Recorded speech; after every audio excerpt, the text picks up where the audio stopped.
أعوذ بالله من الشيطان الرجيم. بسم الله الرحمن الرحيم.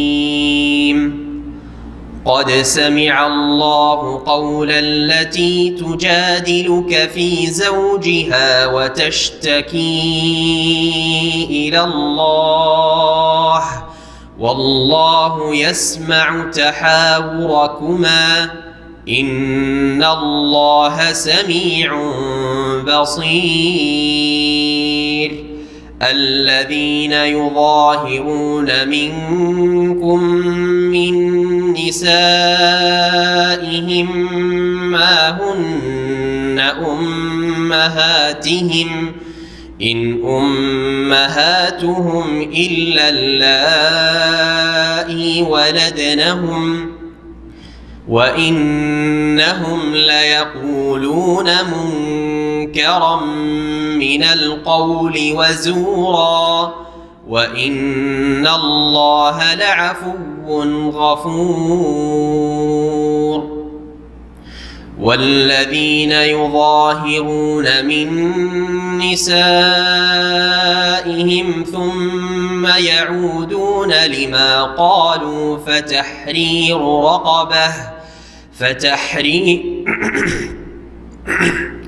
فتحرير رقبة من قبل أن يتماسا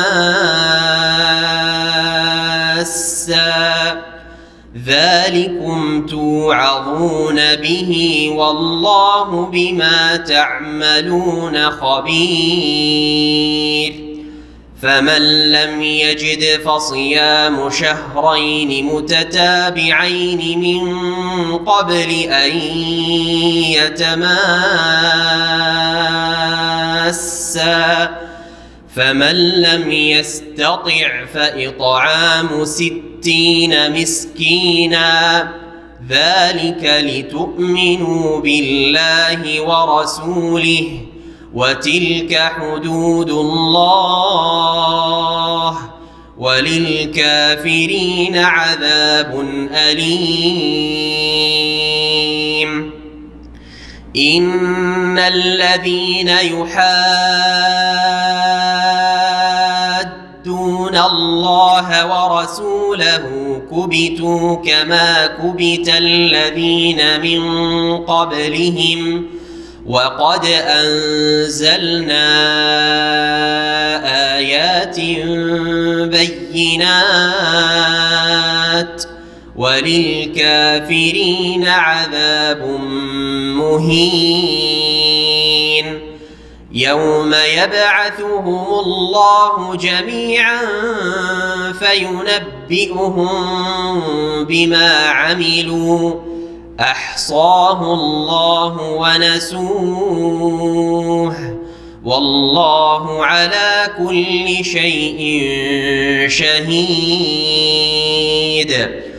ألم تر أن الله يعلم ما في السماوات وما في الأرض ما يكون من نجوى 3 إلا هو رابعهم ولا 5 إلا هو سادسهم ولا أدنى من ذلك ولا أكثر إلا هو معهم أينما كانوا ثم ينبئهم بما عملوا يوم القيامة إن الله بكل شيء عليم. ألم تر إلى الذين نهوا عن النجوى ثم يعودون لما نهوا عنه ويتناجون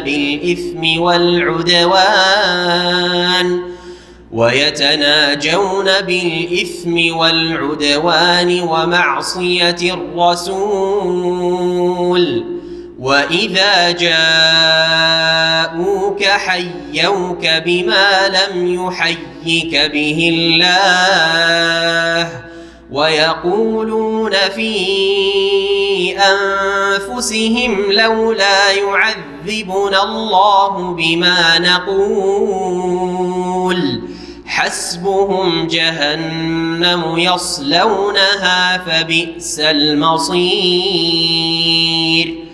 يا أيها الذين آمنوا إذا تناجيتم فلا تتناجوا بالإثم والعدوان ومعصية الرسول وتناجوا بالبر والتقوى واتقوا الله الذي إليه تحشرون إنما النجوى من الشيطان ليحزن الذين آمنوا وليس بضارهم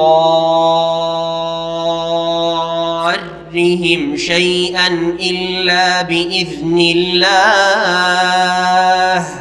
وعلى الله فليتوكل المؤمنون يا أيها الذين آمنوا إذا قيل لكم تفسحوا في المجالس فافسحوا يفسح الله لكم وإذا قيل انشزوا فانشزوا يرفع الله الذين آمنوا منكم والذين أوتوا العلم درجات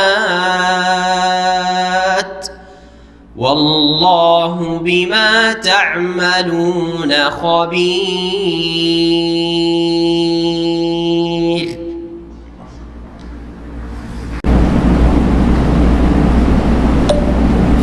السلام عليكم ورحمة الله وبركاته. إن الحمد لله نحمده ونستعينه ونستغفره ونعوذ بالله من شرور أنفسنا ومن سيئات أعمالنا من يهده الله فلا مضل له ومن يضلل فلا هادي له وأشهد أن لا إله إلا الله وحده لا شريك له وأشهد أن محمدا عبده ورسوله صلى الله تعالى عليه وعلى آله وصحبه وسلم تسليما كثيرا. أما بعد فأعوذ بالله من الشيطان الرجيم بسم الله الرحمن الرحيم قد سمع الله قول التي تجادلك في زوجها وتشتكي إلى الله والله يسمع تحاوركما إن الله سميع بصير الذين يظاهرون منكم من نسائهم ما هن أمهاتهم إن أمهاتهم إلا اللائي ولدنهم وإنهم ليقولون منكرا من القول وزورا وإن الله لعفو غفور. সম্মানিত দিনী ভাতৃমণ্ডলী, আল্লাহ রব্বুল আলমিনের যাবতীয় প্রশংসা যে মহান আল্লাহ রব্বুল আলমিন যে কোনো বান্দা তাকে ডাকলে তিনি বান্দার ডাকে সাড়া দেন।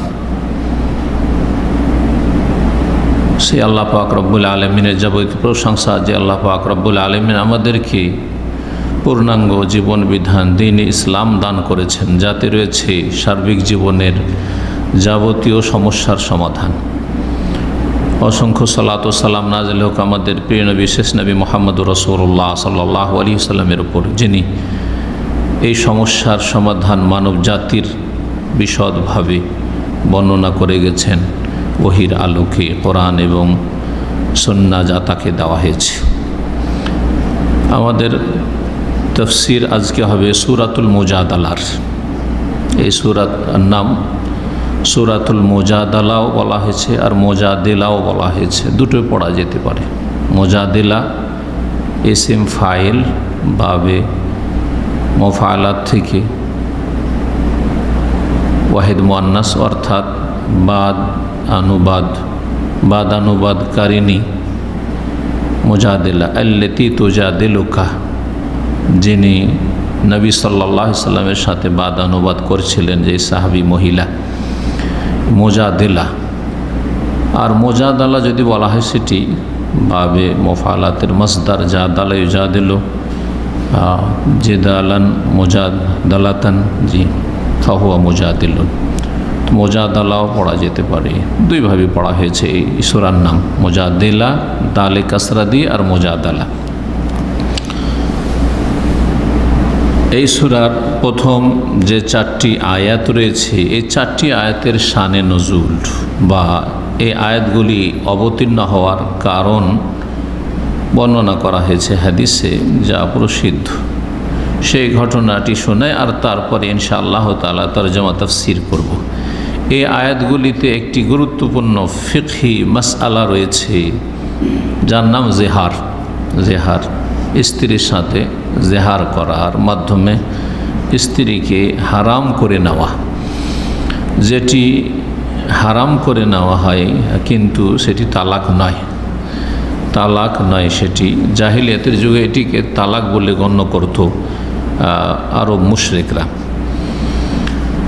এবং তার জন্য আল্লাহ রাব্বুল আলামিন শক্ত কাফারায়ে মুগাল্লাযা, শক্ত কাফারা সুনির্ধারিত করেছেন, যা এই আয়াতগুলিতে বর্ণনা করা হয়েছে, জেহারের কাফারা। তাহলে আমরা দেখি এর শানে নজুল। এর শানে নজুল সম্পর্কে কয়েকটি হাদিস ইমাম ইবনে কাসির রহমতুল্লাহ আলাইহি নিয়ে এসেছেন। তার প্রথম সংক্ষিপ্ত হাদিস মুসনাদ আহমদেও রয়েছে আর সহিহ বুখারীতেও রয়েছে, কিতাবুত তাওহীদ। সহিহ বুখারীর যে কিতাবুত তাওহীদ শেষ অধ্যায় পর্ব, তাতে রয়েছে। মা আয়েশা রাদিয়াল্লাহু তাআলা আনহা থেকে বর্ণিত, তিনি বলছেন, আলহামদুলিল্লাহিল্লাযী ওয়াসিআ সামউহুল আসওয়াত। সে আল্লাহর যাবতীয় প্রশংসা, যার শ্রবণ শক্তি সমস্ত আওয়াজকে পরিব্যাপ্ত। যে আল্লাহ রাব্বুল আলামিন সমস্ত রকমের আওয়াজকে শোনেন, জোরে আওয়াজ শোনেন যেমন, তেমনি আস্তে মনে মনে কোনো কথা বলে, এমনকি মনেও কোনো কথা যে আসে, সবই জানেন এবং শোনেন। এজন্য তার নাম হচ্ছে সামিউন আলিম, সর্বশ্রোতা, সব কিছু যিনি শোনেন। জোরে আস্তে যা কিছু বলেন না কেন, আপনি পাশের লোকও বুঝতে পারলেন না, আপনি হয়তো জিহ্বাও নড়ালেন না, শুধু ভিতরে কথাটা নিয়ে আসলেন, তাও আল্লাহ জানছেন। এবং আপনি হালকা জিহ্বা নড়িয়েছেন, ঠোঁটও নড়াননি, আপনি পাশের লোক বুঝতে পারছে না যে কিছু বললেন, কিন্তু আল্লাহ শুনছেন। জি, সব কিছু শোনেন, আস্তে জোরে সব কিছু শোনেন, যতই গোপনে বলেন না কেন, এবং সব কিছু আল্লাহ জানেন।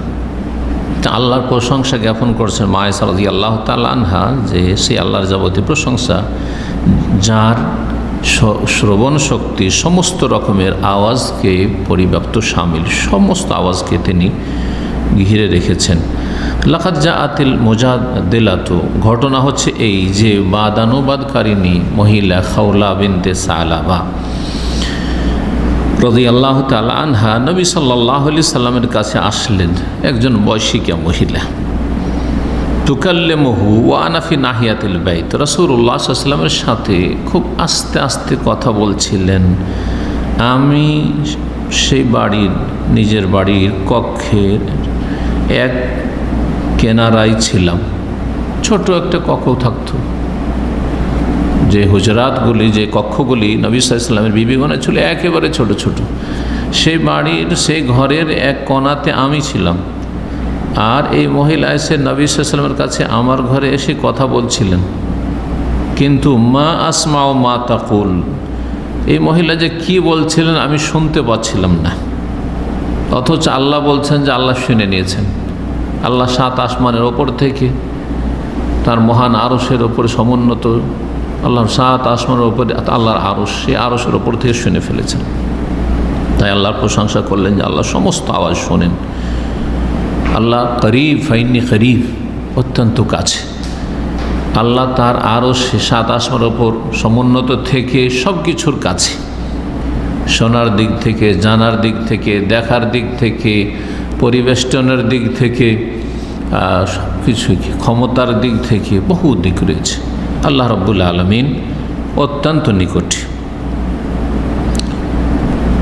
সুতরাং আল্লাহ রাব্বুল আলামিন যে এই মহিলার অভিযোগ, যে সমস্যা ছিল, শুনে নিয়ে আয়াত নাজিল করে দিলেন।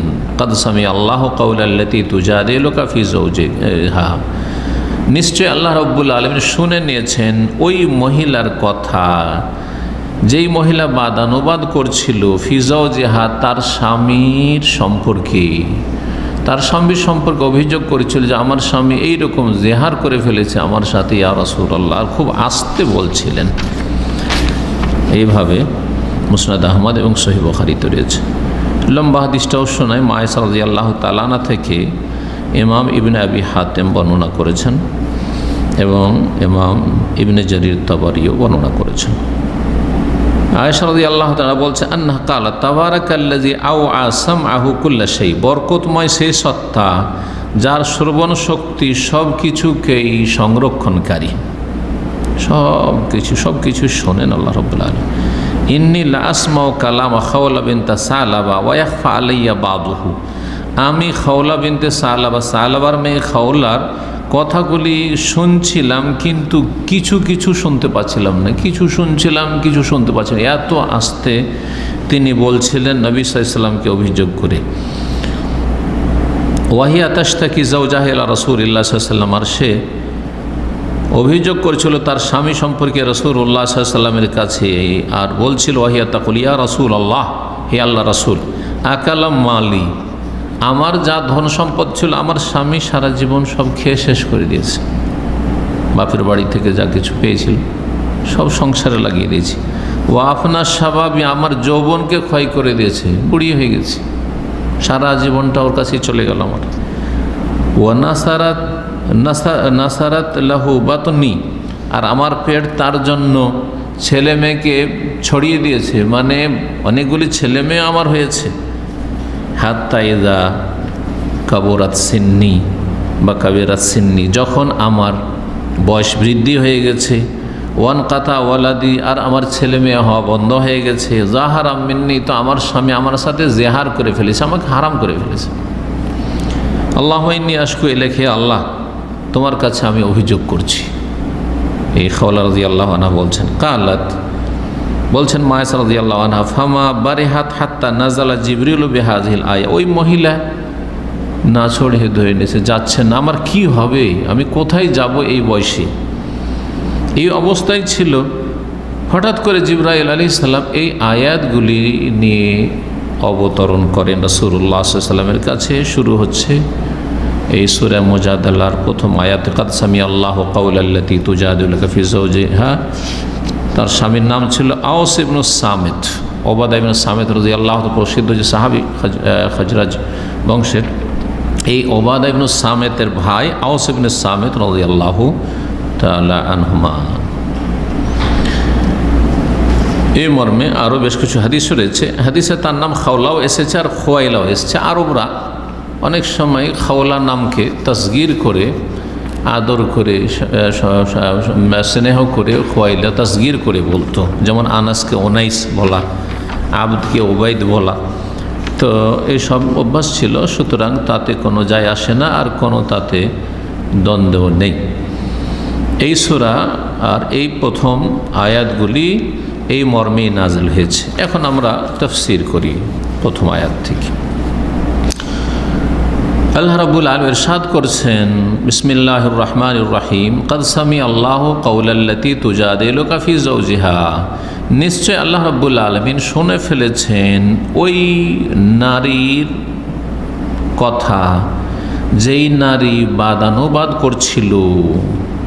বাদানুবাদ করা, মুজাদালা মানে কথা কাটাকাটি, কথোপকথন।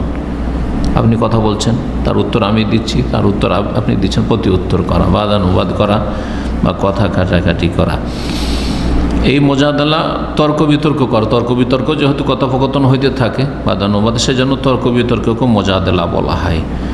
তো ওই মহিলার কথা আল্লাহ শুনে নিয়েছেন, যেই মহিলা হে নবী তোমার সাথে বাদানুবাদ করছিল ফি যাওজিহা, তার স্বামী সম্পর্কে, যে আমার স্বামী এইরকম কাজ করে ফেলেছে, জেহার করে ফেলেছে, আমাকে হারাম করে নিয়েছে।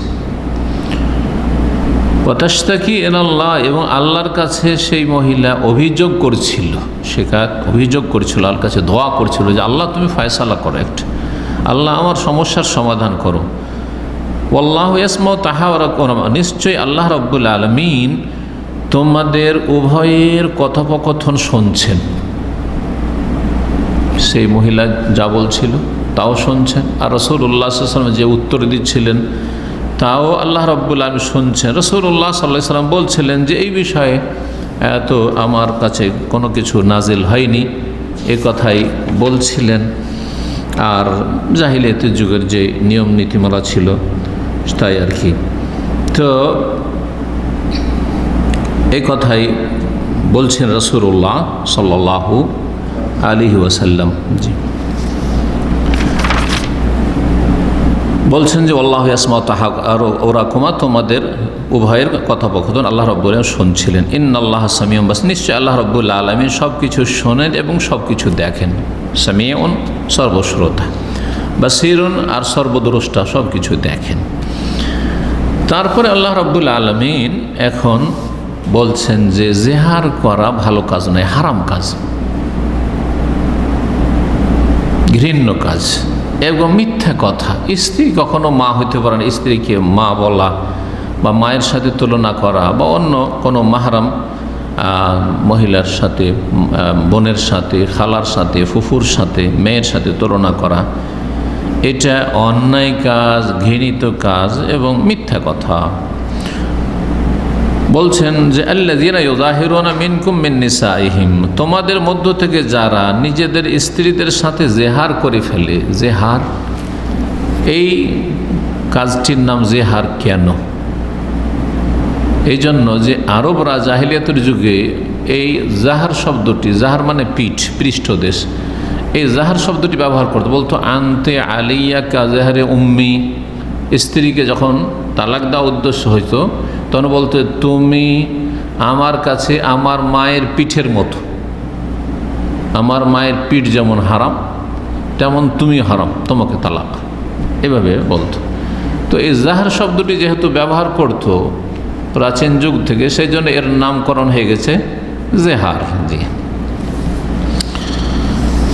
জাহার না বললে যদি কেউ বলে যে তুমি আমার মায়ের মতো, তোমার চেহারা আমার মায়ের চেহারার মতো, হ্যাঁ, তোমার মাথা, তোমার হাত, তোমার পা, তোমার পেট ইত্যাদি যে কোনো অঙ্গ প্রত্যঙ্গ যদি বলে তবুও জেহার হয়ে যাবে, যদি উদ্দেশ্য করে স্ত্রীকে হারাম করা।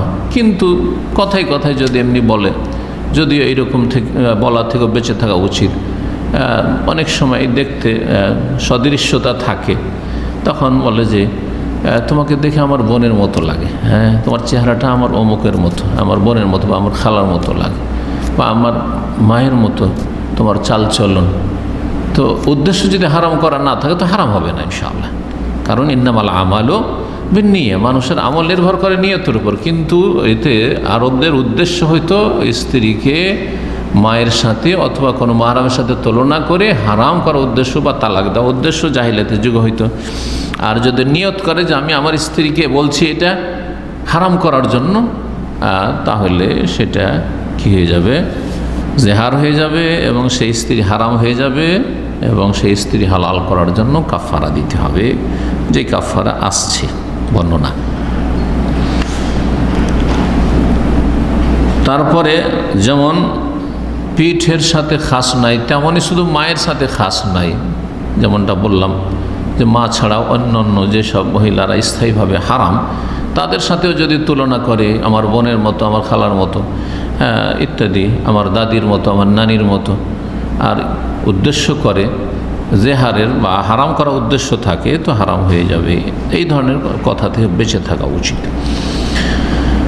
আল্লাহ বলছেন আল্লাযীনা ইউযাহিরুনা মিনকুম মিন নিসাইহিম, তোমাদের মধ্য থেকে যারা নিজেদের বিবিদের সাথে জেহার করে ফেলে। মা হুন্না উম্মাহাতিহিম, আসলে তাদের স্ত্রীরা তাদের মা নয়, আসলে তো মা নয়। মা বললেই যে মা হয়ে যাবে, মায়ের সাথে তুলনা করলেই যে মা হয়ে যাবে, না, মা নয়। ইন উম্মাহাতুহুম ইল্লাল্লাহি ওয়ালাদনাহুম, আসলে তো তাদের মা হচ্ছে ওই সব নারীরা যারা তাদেরকে জন্ম দিয়েছে, ভূমিষ্ঠ করেছে, যাদের পেটে থেকেছে, যে গর্ভধারণ করেছে, সে হচ্ছে তোমার মা। আসলে অন্য কেউ মা না। সুতরাং শাশুড়িকে শ্রদ্ধার জন্য মা বলতে পারেন, কিন্তু মা না। চাচিকে, খালাকে, ফুফুকে কেউ যদি মা বলে, অথবা যেই মহিলা হয়তো পালক পুত্র নিয়েছে তাকে অনেকে মা বলে, না, মা আসলে মা নয়, আসলে মা নয়। আর আসল মাকে একেবারে স্পষ্ট করে না জানতে দিয়ে অন্য কাউকে মা বলা জায়েজ নাই, কিন্তু এহতেরামের জন্য, শ্রদ্ধার জন্য মা বলা যেতে পারে। যেমন আমাদের সমাজে শাশুড়িকে মা বলা অভ্যাস আছে, জায়েজ। আর ওরা মা বলে না।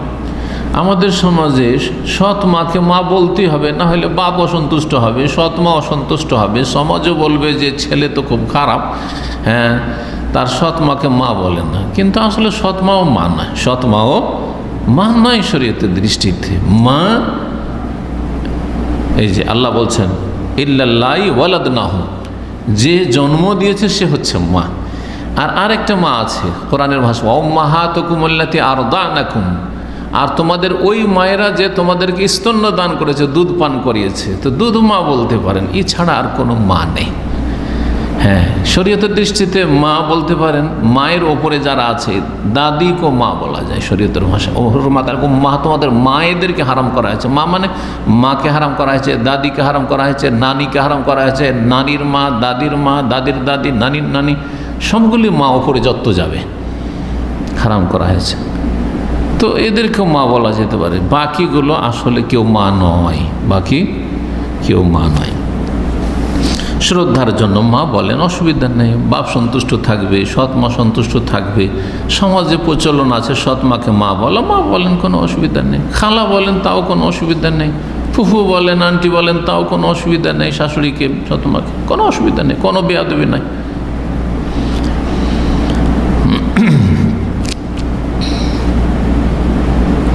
ওয়াইন্নাহুম লা ইয়াকুলুনা মুনকারাম মিনাল কওলি ওয়া জুরা, আর যারা এরকম জেহার করে তারা নিঃসন্দেহে ঘৃণ্য কথা বলে, ওয়া জুরা, এবং মিথ্যা কথা বলে। কথাটি ঘৃণিত, যে স্ত্রীকে মা বলা বা মায়ের সাথে তুলনা করা, বা বোনের সাথে, খালার সাথে, বউর সাথে তুলনা করা। আর জোরা, মিথ্যা কথা, তোমার মা নয় স্ত্রী, তোমার স্ত্রী, মিথ্যা বউ। যখন আল্লাহকে মিথ্যা বলে আখ্যায়িত করলেন আর মুনকার বলে আখ্যায়িত করলেন, তার মানে জেহার করা হচ্ছে হারাম। জেহার করা জায়েজ নয়, জেহার করার বিধান হচ্ছে হারাম। যখন এই হারাম করেছে কথা বলেছেন, সুতরাং স্ত্রী হারাম হয়েছে, তাই আপনি কাফারা দেবেন। ওয়াইন্নাল্লাহা লাআফুন গফুর, কিন্তু যে কোনো অপরাধের, অন্যায়ের সমাধান আছে শরীয়তে। যতক্ষণ মানুষ বেঁচে আছে সমাধান আছে। তাই আল্লাহ বলছেন, আর নিশ্চয় আল্লাহ রাব্বুল আলামিন বড়ই ক্ষমাশীল, বড়ই মার্জনাকারী। আফু, মাফ থেকে, এখান থেকে আমরা মাফ করা বলি।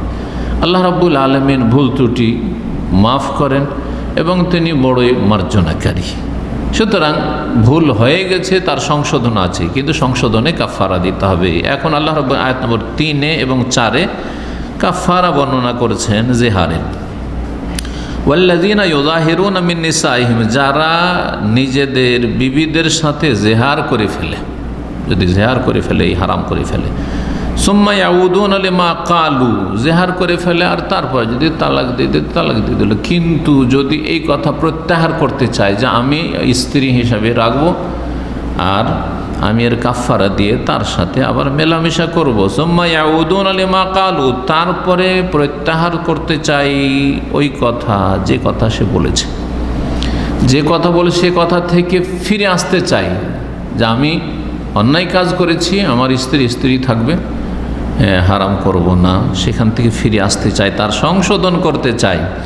তাহলে কি করতে হবে? প্রথম কাফারা ফাতাহরিরু রাকাবাতিন মিন ক্বাবলি আন ইয়াতামাসসা, তাহলে একটি দাস বা দাসী মুক্ত করতে হবে একে অপরকে স্পর্শ করার পূর্বে, স্বামী স্ত্রী পরস্পরকে স্পর্শ করার পূর্বে, অর্থাৎ সহবাসের পূর্বে। উলামারা ফুকাহারা বলেছেন যে যেমন সহবাসের পূর্বে তেমনি অন্য অন্য বিষয়গুলি, এই বিষয়গুলি তে ইখতিলাফের অবকাশ রয়েছে, কিন্তু কাছাকাছি না যাওয়া উচিত।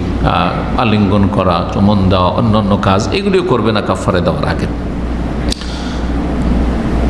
কিন্তু এখানে ইয়াতামাসসা মানে মূলত সহবাস করা। সহবাসের পূর্বে কি করবে? কাফারা দেবে। আর প্রথম কাফারা হচ্ছে একটি গোলাম, সেটা দাস হোক অথবা দাসী হোক, স্বাধীন করা। জি, স্বাধীন করা। এই দাস বা দাসী স্বাধীন করতে হবে। এখন দাস দাসীর যুগ নেই, দাস দাসীর যুগ নেই, সুতরাং এটা এখন অফ হয়ে গেল আমাদের কাছে। তাহলে আমাদেরকে এখন দ্বিতীয় অপশনে চলে আসতে হবে। তা আয়াত নম্বর 4 আল্লাহ বলছেন এখানে যালিকুম তুআযুনা বিহি, এই উপদেশ তোমাদেরকে দেওয়া হচ্ছে, এই ওয়াজ উপদেশ তোমাদেরকে দেওয়া হচ্ছে। এটা হচ্ছে আল্লাহর পক্ষ থেকে ওয়াজ উপদেশ, যে কাফারা দাও। আল্লাহু বিমা তা'মালুনা খাবীরা, তোমরা যা কিছু করো আল্লাহ রাব্বুল আলামিন সে সম্পর্কে সূক্ষ্ম খবর রাখেন। তারপর আল্লাহ বলছেন ফামাল্লাম ইয়াজিদ, কেউ যদি দাস দাসী না পায়, শাব্দিক অর্থ হচ্ছে এজেদ মানে পাওয়া, ওয়াজাদা এজেদ মানে পাওয়া, না পায় এর একটা দিক হচ্ছে যে দাস দাসী পাওয়াই যাচ্ছে না, যেমন আজকাল দাস দাসী পাওয়াই যায় না, এক। 2 নম্বর হচ্ছে দাস দাসী পাওয়া যাচ্ছে কিন্তু দাস দাসী ক্রয় করার মতো তার ক্ষমতা নেই, দাস দাসী খরিদ করার ক্ষমতা নেই, জি, সে অপারগ দাস দাসী এর কাফারা দিতে।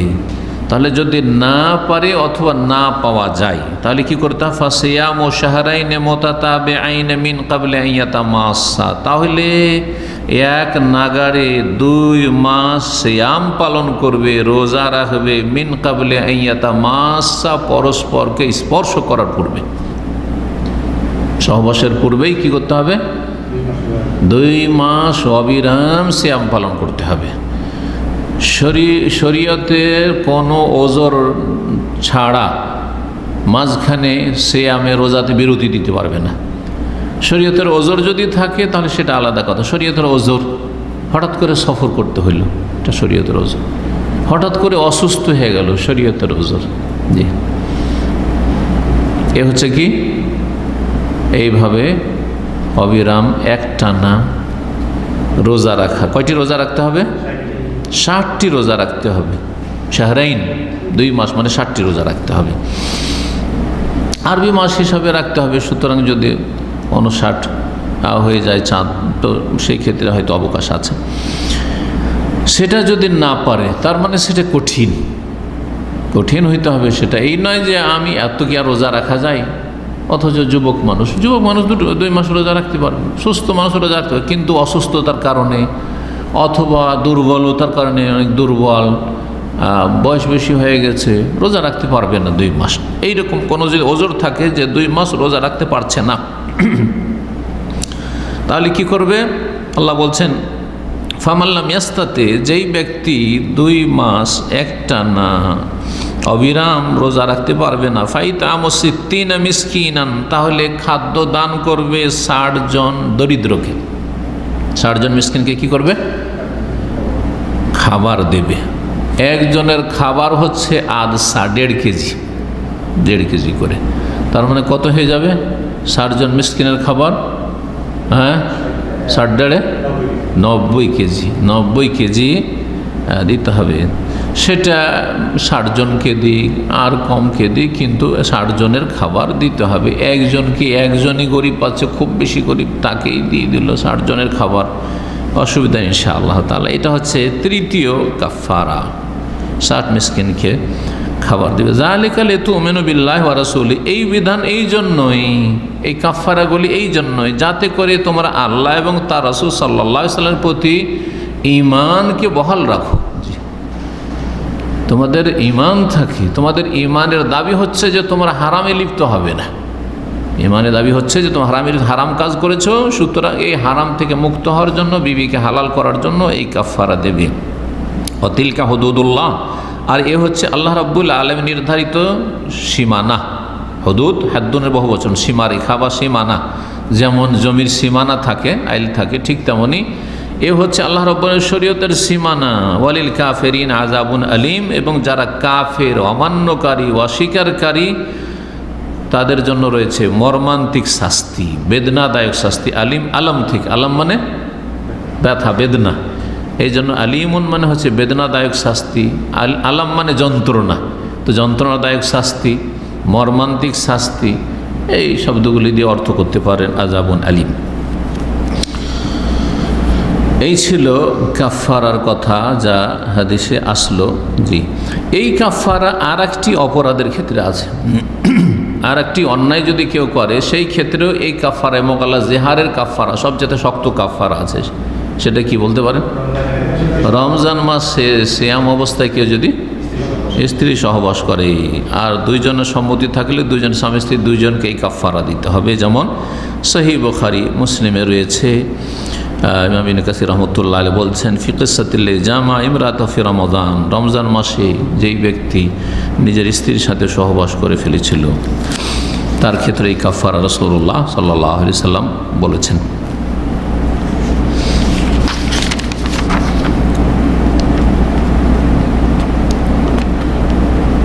যখন জেহারের আলোচনা আসলো তখন একটি হাদিস আর শোনাই এই মর্মে, ইবনে আব্বাস রাদিয়াল্লাহু তাআলা আনহুতে বর্ণিত, বলছেন আন্না রাজুলান কালা, জনৈক ব্যক্তি বলল ইয়া রাসূলুল্লাহ, আল্লাহর রাসূল, ইন্নী জাহারতু মিন ইমরাতি, আমি আমার স্ত্রীর সাথে জেহার করে ফেলেছি। এই জেহার, স্ত্রীকে জেহারের মাধ্যমে হারাম করে ফেলেছে। ফাওয়াকাতু আলাইহি ক্বাবলা আন উকাফিরা, আগে কাফারা দিতে হবে আর তারপরে তখন সহবাস করতে হবে, যেমন মিন ক্বাবলা ইয়াতামাসসা, আল্লাহ দুইবার করে বলছেন।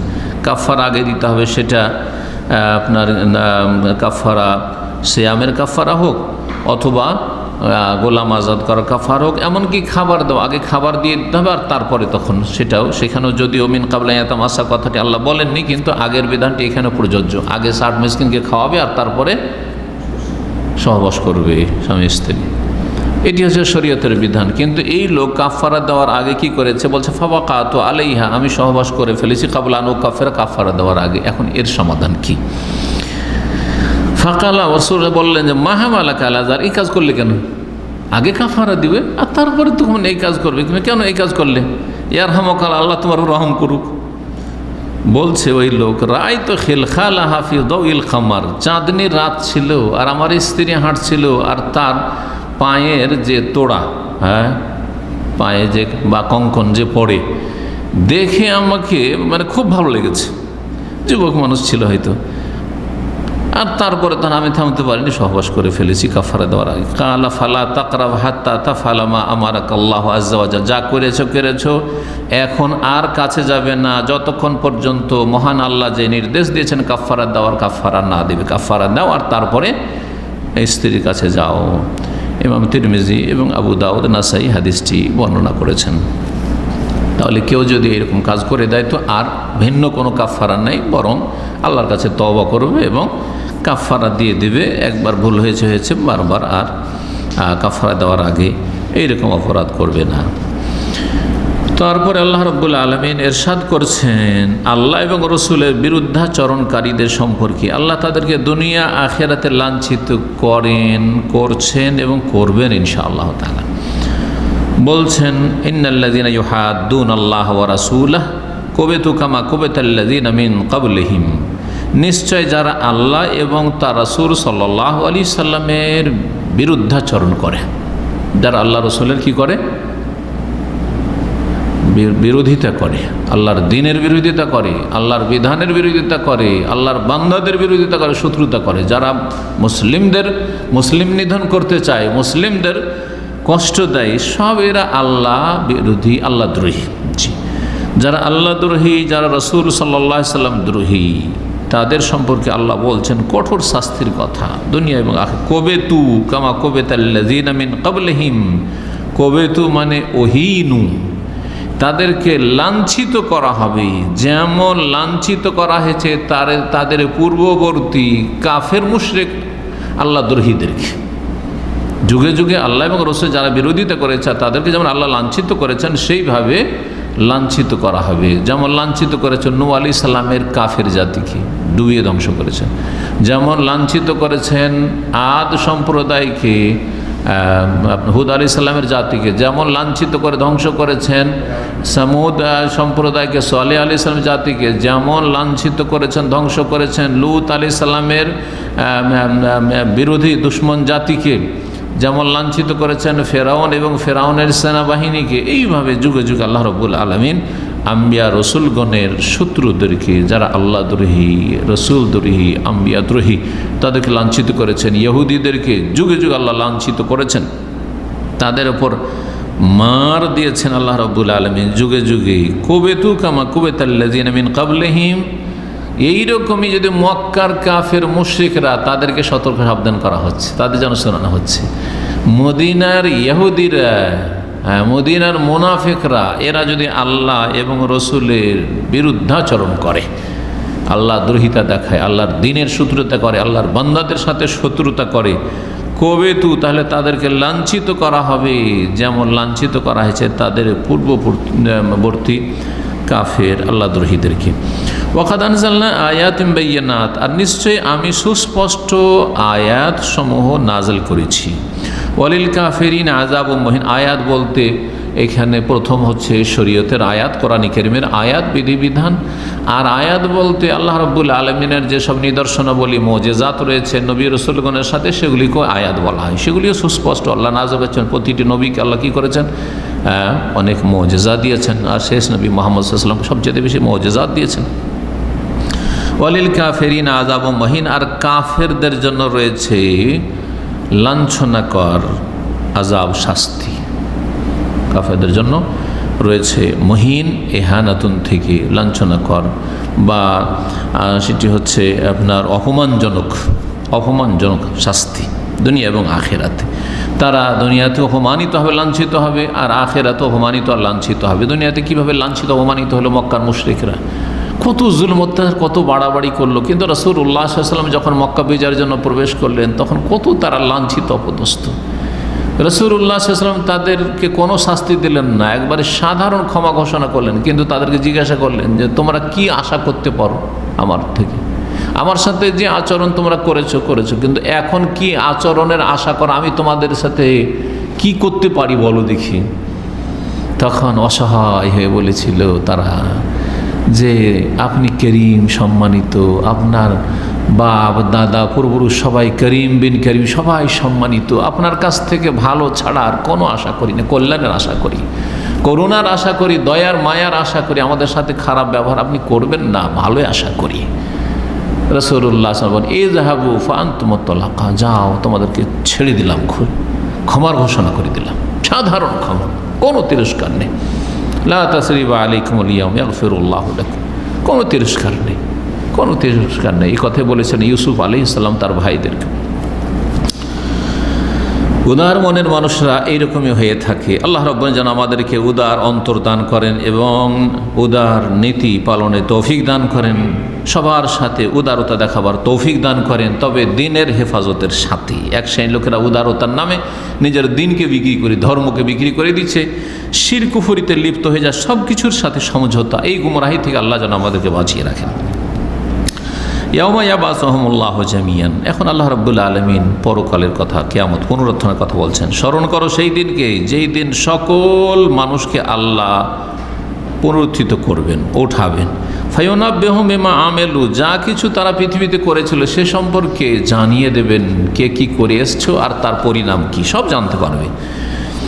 আহসাহুল্লাহু ওয়া নাসু, আল্লাহ রাব্বুল আলামিন সব কিছু সংরক্ষণ করে রেখেছেন, সবকে রেকর্ড করে রেখেছেন। এহসা মানে রেকর্ড করা, রেকর্ড করে রেখেছেন আল্লাহ রাব্বুল আলামিন। ওয়া নাসু, কিন্তু বান্দারা ভুলে গেছে, মানুষ ভুলে গেছে। সুবহানাল্লাহ, বহু পাপ মানুষ করেছে, ভুলে গেছে, বহু অন্যায় করেছে, বহু বিভিন্ন রকম হারাম খেয়েছে, ভুলে গেছে, এই করেছে সেই করেছে, ভুলে গেছে।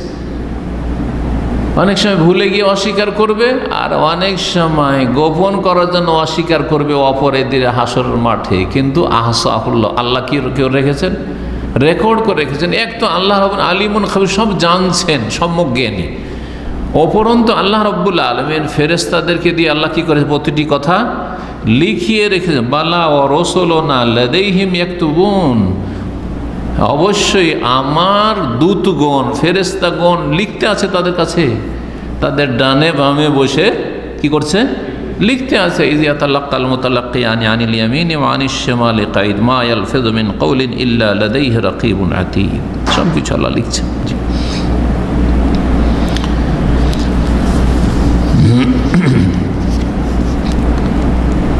আহসাহুল্লাহু ওয়া নাসু, আল্লাহ রাব্বুল আলামিন সংরক্ষণ করে রেখেছেন, রেকর্ড করে রেখেছেন। ওয়া নাসুহ, কিন্তু মানুষরা ভুলে গেছে তা।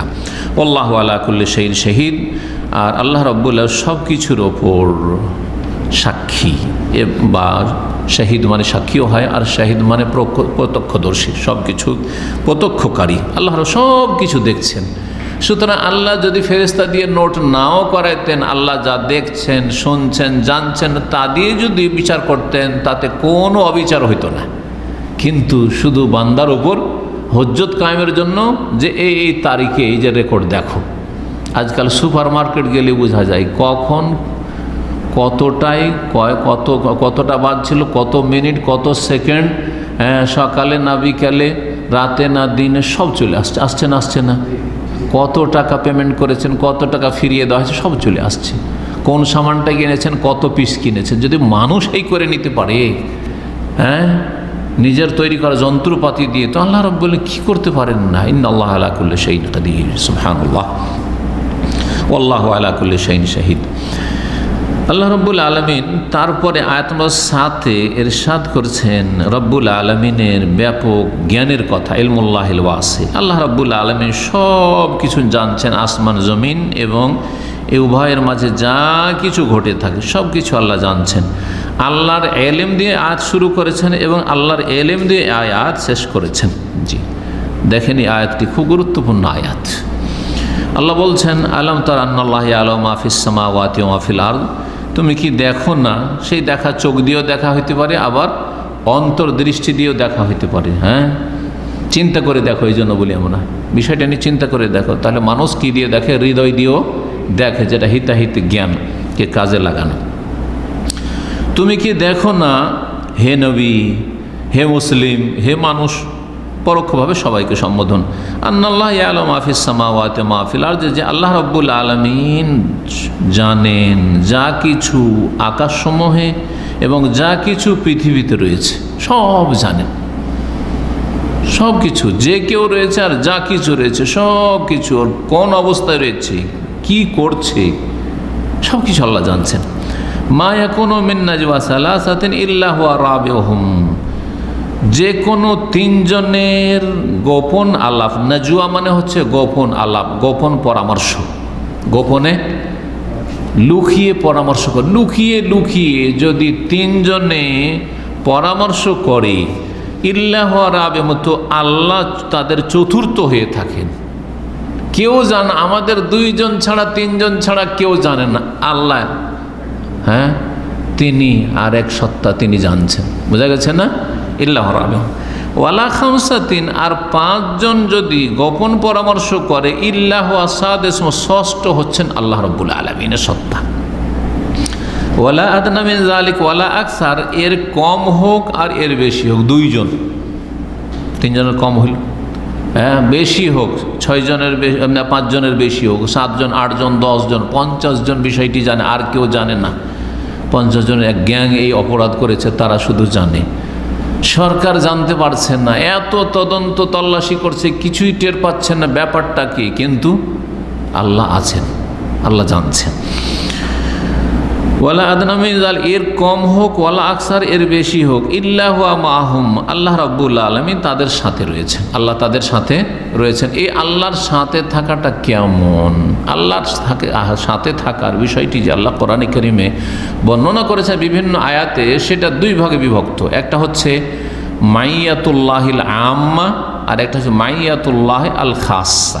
সংক্ষেপে একটা হচ্ছে মাইয়া আম্মা, একটা হচ্ছে মাইয়া খাসা, আল্লাহর সাথে থাকা আমভাবে, ব্যাপকভাবে, ব্যাপক অর্থে, আর একটা হচ্ছে বিশেষ অর্থে, খাসভাবে, মাইয়া খাসা। আল্লাহ রাব্বুল আলামিন কোথায় আছেন? 7 আসমানের ওপর তার আরশে আজিমে সমুন্নত, আর রহমান আরশে ইস্তাওয়া। এইটা আকীদা চূড়ান্ত আপনাকে বিশ্বাস করতে হবে। তার সাথে সাথে আল্লাহ আমাদের সাথেও রয়েছেন, আল্লাহ আমাদের রয়েছেন, সকল সৃষ্টির সাথে রয়েছেন, আবার খাস খাস বান্দাদের সাথে রয়েছেন। জি হ্যাঁ, সকল সৃষ্টির সাথে কিভাবে রয়েছেন, আর খাস খাস বিশেষ বিশেষ বান্দার সাথে রয়েছেন কিভাবে। জি, এই দুটোতে পার্থক্য রয়েছে। বিশেষ বিশেষ বান্দার সাথে যে আল্লাহর থাকার কথা বলা হয়েছে, ইন্নাল্লাহ মা'আস সাবিরিন, আর আল্লাহ ধৈর্যশীলদের সাথে আছেন। হ্যাঁ, ও আন্নাল্লাহ মাআল মুহসিনিন, আল্লাহ নিষ্ঠাবান সৎকর্মশীল ভালো মানুষ যারা ভালো আচরণ করে সৎ ব্যবহার করে তাদের সাথে আল্লাহ রয়েছেন। হ্যাঁ, ও আন্নাল্লাহ মাআল মুমিনিন, আল্লাহ ইমানদারদের সাথে রয়েছেন, তাই না? লা তাহজান ইন্নাল্লাহ মান, আবু বকর চিন্তা করিও না, আল্লাহ আমাদের সাথে আছেন, নবীর সাথে আবু বকরের সাথে আছেন। মুসা আলাইহিস সালাম বলছেন কাল্লা ইন্না মাইয়া রব্বি সায়াহদিন, হতে পারে না যে আমাদেরকে ফেরাউন আর ফেরাউনের সেনাবাহিনী ধ্বংস করে দেবে, ধরে নেবে, এটা হইতেই পারে না। ইন্না মাইয়া রব, নিশ্চয় আমার সাথে আমার রব আছেন। তো মুসা আলাইহিস সালামের সাথে থাকাটা কেমন, রাসূলুল্লাহ সাল্লাল্লাহু আলাইহি ওয়াসাল্লামের সাথে থাকাটা কেমন, আল্লাহ নেক বান্দাদের সাথে থাকাটা কেমন, এটা হচ্ছে মাইয়া খাসা, বিশেষভাবে বান্দার সাথে বা আল্লাহর সৃষ্টির সাথে থাকা। আর একটা হচ্ছে আমভাবে থাকা, সাধারণভাবে থাকা। জি, তো আল্লাহ রাব্বুল সাধারণভাবে রয়েছেন সকল সৃষ্টির সাথে। কিছু দিক উল্লেখ করি তার এলেমের দিক দিয়ে, অর্থাৎ আল্লাহ সমস্ত সৃষ্টি সম্পর্কে আলিমুন, সব জানছেন।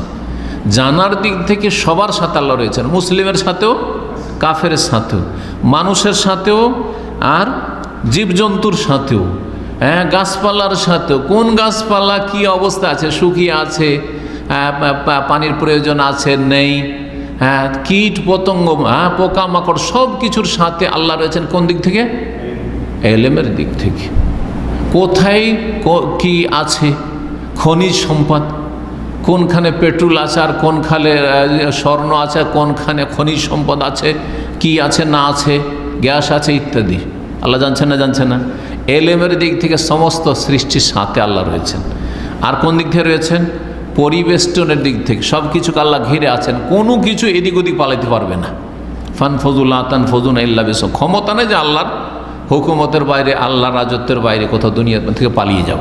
দেশ থেকে পালিয়ে গেল, উদা হয়ে গেল, ধরা পড়লো না আসামি, কিন্তু আল্লাহর ক্ষমতার বাইরে যেতে পারবে? ক্ষমতা পরিবেষ্টনের দিক থেকে, এহাতার দিক থেকে। আর কোন দিক থেকে? কুদরত, ক্ষমতার দিক দিয়ে। আল্লাহর ক্ষমতা সব কিছুকে ঘিরে আছে, আল্লাহর ক্ষমতার বাইরে কোনো কিছু নেই। আল্লাহর ক্ষমতা যেমন আপনার ওপর, আমার ওপর, সব কিছুর উপর চলছে, সমস্ত সৃষ্টিগুলোর উপর আল্লাহর ক্ষমতা চলছে। আসমান জমিন, যত কিছু রয়েছে এবং এর মাঝে যা কিছু রয়েছে, ক্ষমতার দিক থেকে। আর শোনার দিক থেকে সব কিছু শুনছেন, দেখার দিক থেকে আল্লাহ সব কিছুই দেখছেন। হ্যাঁ, যেমন জানার দিক থেকে, শোনার দিক থেকে, দেখার দিক থেকে, তেমনি আল্লাহ রাব্বুল আলামিনের ক্ষমতার দিক থেকে, এই সমস্ত দিক, এইরকম যত দিক আল্লাহর জন্য শায়ানের শান, মানে উপযুক্ত হইতে পারে, উপযোগ্য হইতে পারে, আল্লাহ রাব্বুল আলামিন সকল সৃষ্টির সাথে এভাবে রয়েছেন। কিন্তু আল্লাহর সত্তা সকল সৃষ্টির সাথে একাকার হয়ে রয়েছেন, এটা কুফরি আকীদা। কেউ যদি বলে আল্লাহ সর্বত্র বিরাজমান, মানে আল্লাহ এখানে আছেন, আল্লাহ চেয়ার টেবিলেও আছেন, চেয়ার টেবিলের ভিতরে ওই যে ড্রয়ার আছে ওর ভিতরে আছেন, আল্লাহ আমাদের ইসলামিক সেন্টারের ভিতরে আছেন, রাস্তাঘাটেও আছেন, বাথরুমেও আছেন, তাহলে এটা হচ্ছে হলুলি আকীদা বা এটা ওয়াহদাতুল ওজুদ, কুফরি আকীদা। এর চেয়ে বড় কুফরি কিছু হয় না। সব জায়গায় আল্লাহ সর্বত্র বিরাজমান, সব কিছুতেই বিরাজমান, তার মানে যে কিছুর ইবাদত করুক আল্লাহর নিয়তে। এই চেয়ারের সামনে সিজদা করে বলছে এর ভিতরে তো আল্লাহ আছে, তাহলে সব কিছু তো পূজনীয়। এর চেয়ে বড় কুফরি কিছু হইতে পারে না। সুফিদের যে সবচেয়ে বড় কুফরি আকীদা হচ্ছে হুলুল আর ওয়াহদাতুল ওজুদ। ওয়াহদাতুল ওজুদ, সব কিছুর অস্তিত্ব এক, আল্লাহ স্রষ্টা সৃষ্টির মধ্যে কোনো পার্থক্য নেই। আর হুলুল, বিশেষ বিশেষ সৃষ্টির মধ্যে আল্লাহর অবতরণ ঘটে। যেমন হেল্লাজ, হোসেন মনসুর হাল্লাজ দাবি করেছিল আনাল হক, আমার মধ্যে আল্লাহর অবতরণ ঘটেছে, একাকার হয়ে গেছে। যেমন গ্লাসে পানি ছিল আর পানিতে চিনি দিলেন, রং দিলেন, তারপর রং হয়ে গেল আর কি হয়ে গেল, শরবত হয়ে গেল। এখন চিনি আর পানি আর রং আলাদা করা যাবে, এটা হচ্ছে হুলুল। তো হুলুলের আকীদাটা হচ্ছে এই রকমের কুফরির আকীদা, আল্লাহ আর হোসেন মনসুর হাল্লাজ যে কোনো পার্থক্য নেই। জি হ্যাঁ, এগুলি হচ্ছে সুফিদের বড় বড় কুফরি আকীদা, যার ফলে সুফিরা বিভ্রান্ত হয়ে ইসলাম থেকে দূরে চলে গেছে। আল্লাহ রাব্বুল এই সুফিবাদ থেকে মুসলিম জাতিকে যেন ফিরে আসার তৌফিক দান করেন। এটা হচ্ছে আমভাবে আল্লাহর থাকার দিকটা বোঝালো। খাসভাবে থাকা, খাসভাবে আল্লাহ রয়েছেন আল্লাহর খাস বান্দাদের সাথে, মানে মুমিনদের সাথে, কাফেরের সাথে না। মুমিনদের সাথে। আর মুমিনদের মধ্যে যে যত বেশি নেক হবে, যত বেশি সৎকর্মশীল হবে, ধৈর্যশীল হবে, নিষ্ঠাবান হবে, মোহসেন হবে, আম্বিয়া রসুলগণের সাথে আছেন, আম্বিয়া রসুলগণের সাহাবাই কেরামদের সাথে আছেন, আল্লাহর নেক বান্দাদের সাথে আছেন, যারা হকপন্থী তাদের সাথে রয়েছেন। কোন দিক থেকে?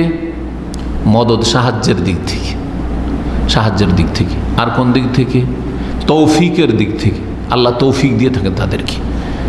আর কোন দিক থেকে? হেফাজতের দিক থেকে, আল্লাহ তাদের সুরক্ষা করেন। অনেক দুশ্মন আছে, দুশ্মনী করতে চায়, ক্ষতি করতে চায়, ক্ষতি করতে পারে না। মানুষ শয়তান, জিন শয়তান ক্ষতি করতে পারে না। জিন দিয়ে আক্রমণ করতে চায়, আক্রমণ করতে পারে না, কারণ আল্লাহ তার হেফাজত করছে। জি, আল্লাহ হেফাজত করছে। জি, আল্লাহর একটি নাম হচ্ছে হাফিজ, তিনি হেফাজত করে থাকেন আল্লাহ নেক বান্দাদের। তো এইভাবে আল্লাহ রাব্বুল খাস বান্দা। এই জন্য নবী সাল্লাল্লাহু আলাইহি ওয়াসাল্লামকে 13 বছর মক্কার কাফেররা পেয়েছে, মারতে পারেনি। আর যখন মারার জন্য পাঁয়তারা করলো তখন তারাই মরে গেল। আবু জাহলি ধ্বংস হলো বদরে এসে, মারতে পারলো না। মারতে পারলো? মুসা আলাইহিস সালাম যখন ফেরাউনের বাড়িতে ফেরাউনের খরচে লালিত পালিত হচ্ছে, তখন তো গলাটা টিপে দিলে কাজ হইতো, মারতে পারলো না। আর যখন ফেরাউন মারতে চাইলো মুসাকে, তখন ফেরাউনই ধ্বংস হয়ে গেল। এইভাবে আল্লাহ নেক বান্দাদের সাথে থাকেন। আল্লাহর খাস থাকাটা হচ্ছে, আপনিও যদি আর আমিও যদি আল্লাহর খাস বান্দা হইতে পারি, তো আল্লাহ আমার সাথে, আপনার সাথে মাইয়াতুন খাস, আল্লাহ খাসভাবে আছেন আর থাকবেন ইনশাআল্লাহ। আল্লাহ যেন আমাদেরকে এই রকমের গুণ নিজের মধ্যে তৈরি করার তৌফিক দান করেন। আল্লাহ আমাদেরকে সত্যিকার ইমানদার যেন বানিয়ে দেন।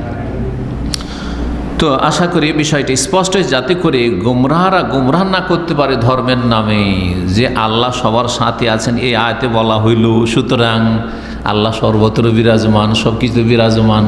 তো ওই আয়াত কি করবেন?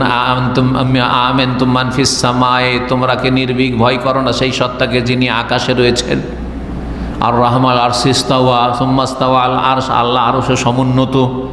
সাব্বিহিসমা রাব্বিকাল আলা, আল্লাহ রাব্বুল আলামিন সুউচ্চ সুমহান, সব কিছুর ঊর্ধ্বে, সৃষ্টির ঊর্ধ্বে, সৃষ্টি জগতের ঊর্ধ্বে রয়েছেন আল্লাহ রাব্বুল। সৃষ্টি জগতে বায়নুন মিন খালকি, পৃথক হয়ে রয়েছেন, একাকার হয়ে নয়। এই আকীদা আপনাকে রাখতে হবে, না হইলে আপনি মুমিন মুসলিম হতে পারবেন না।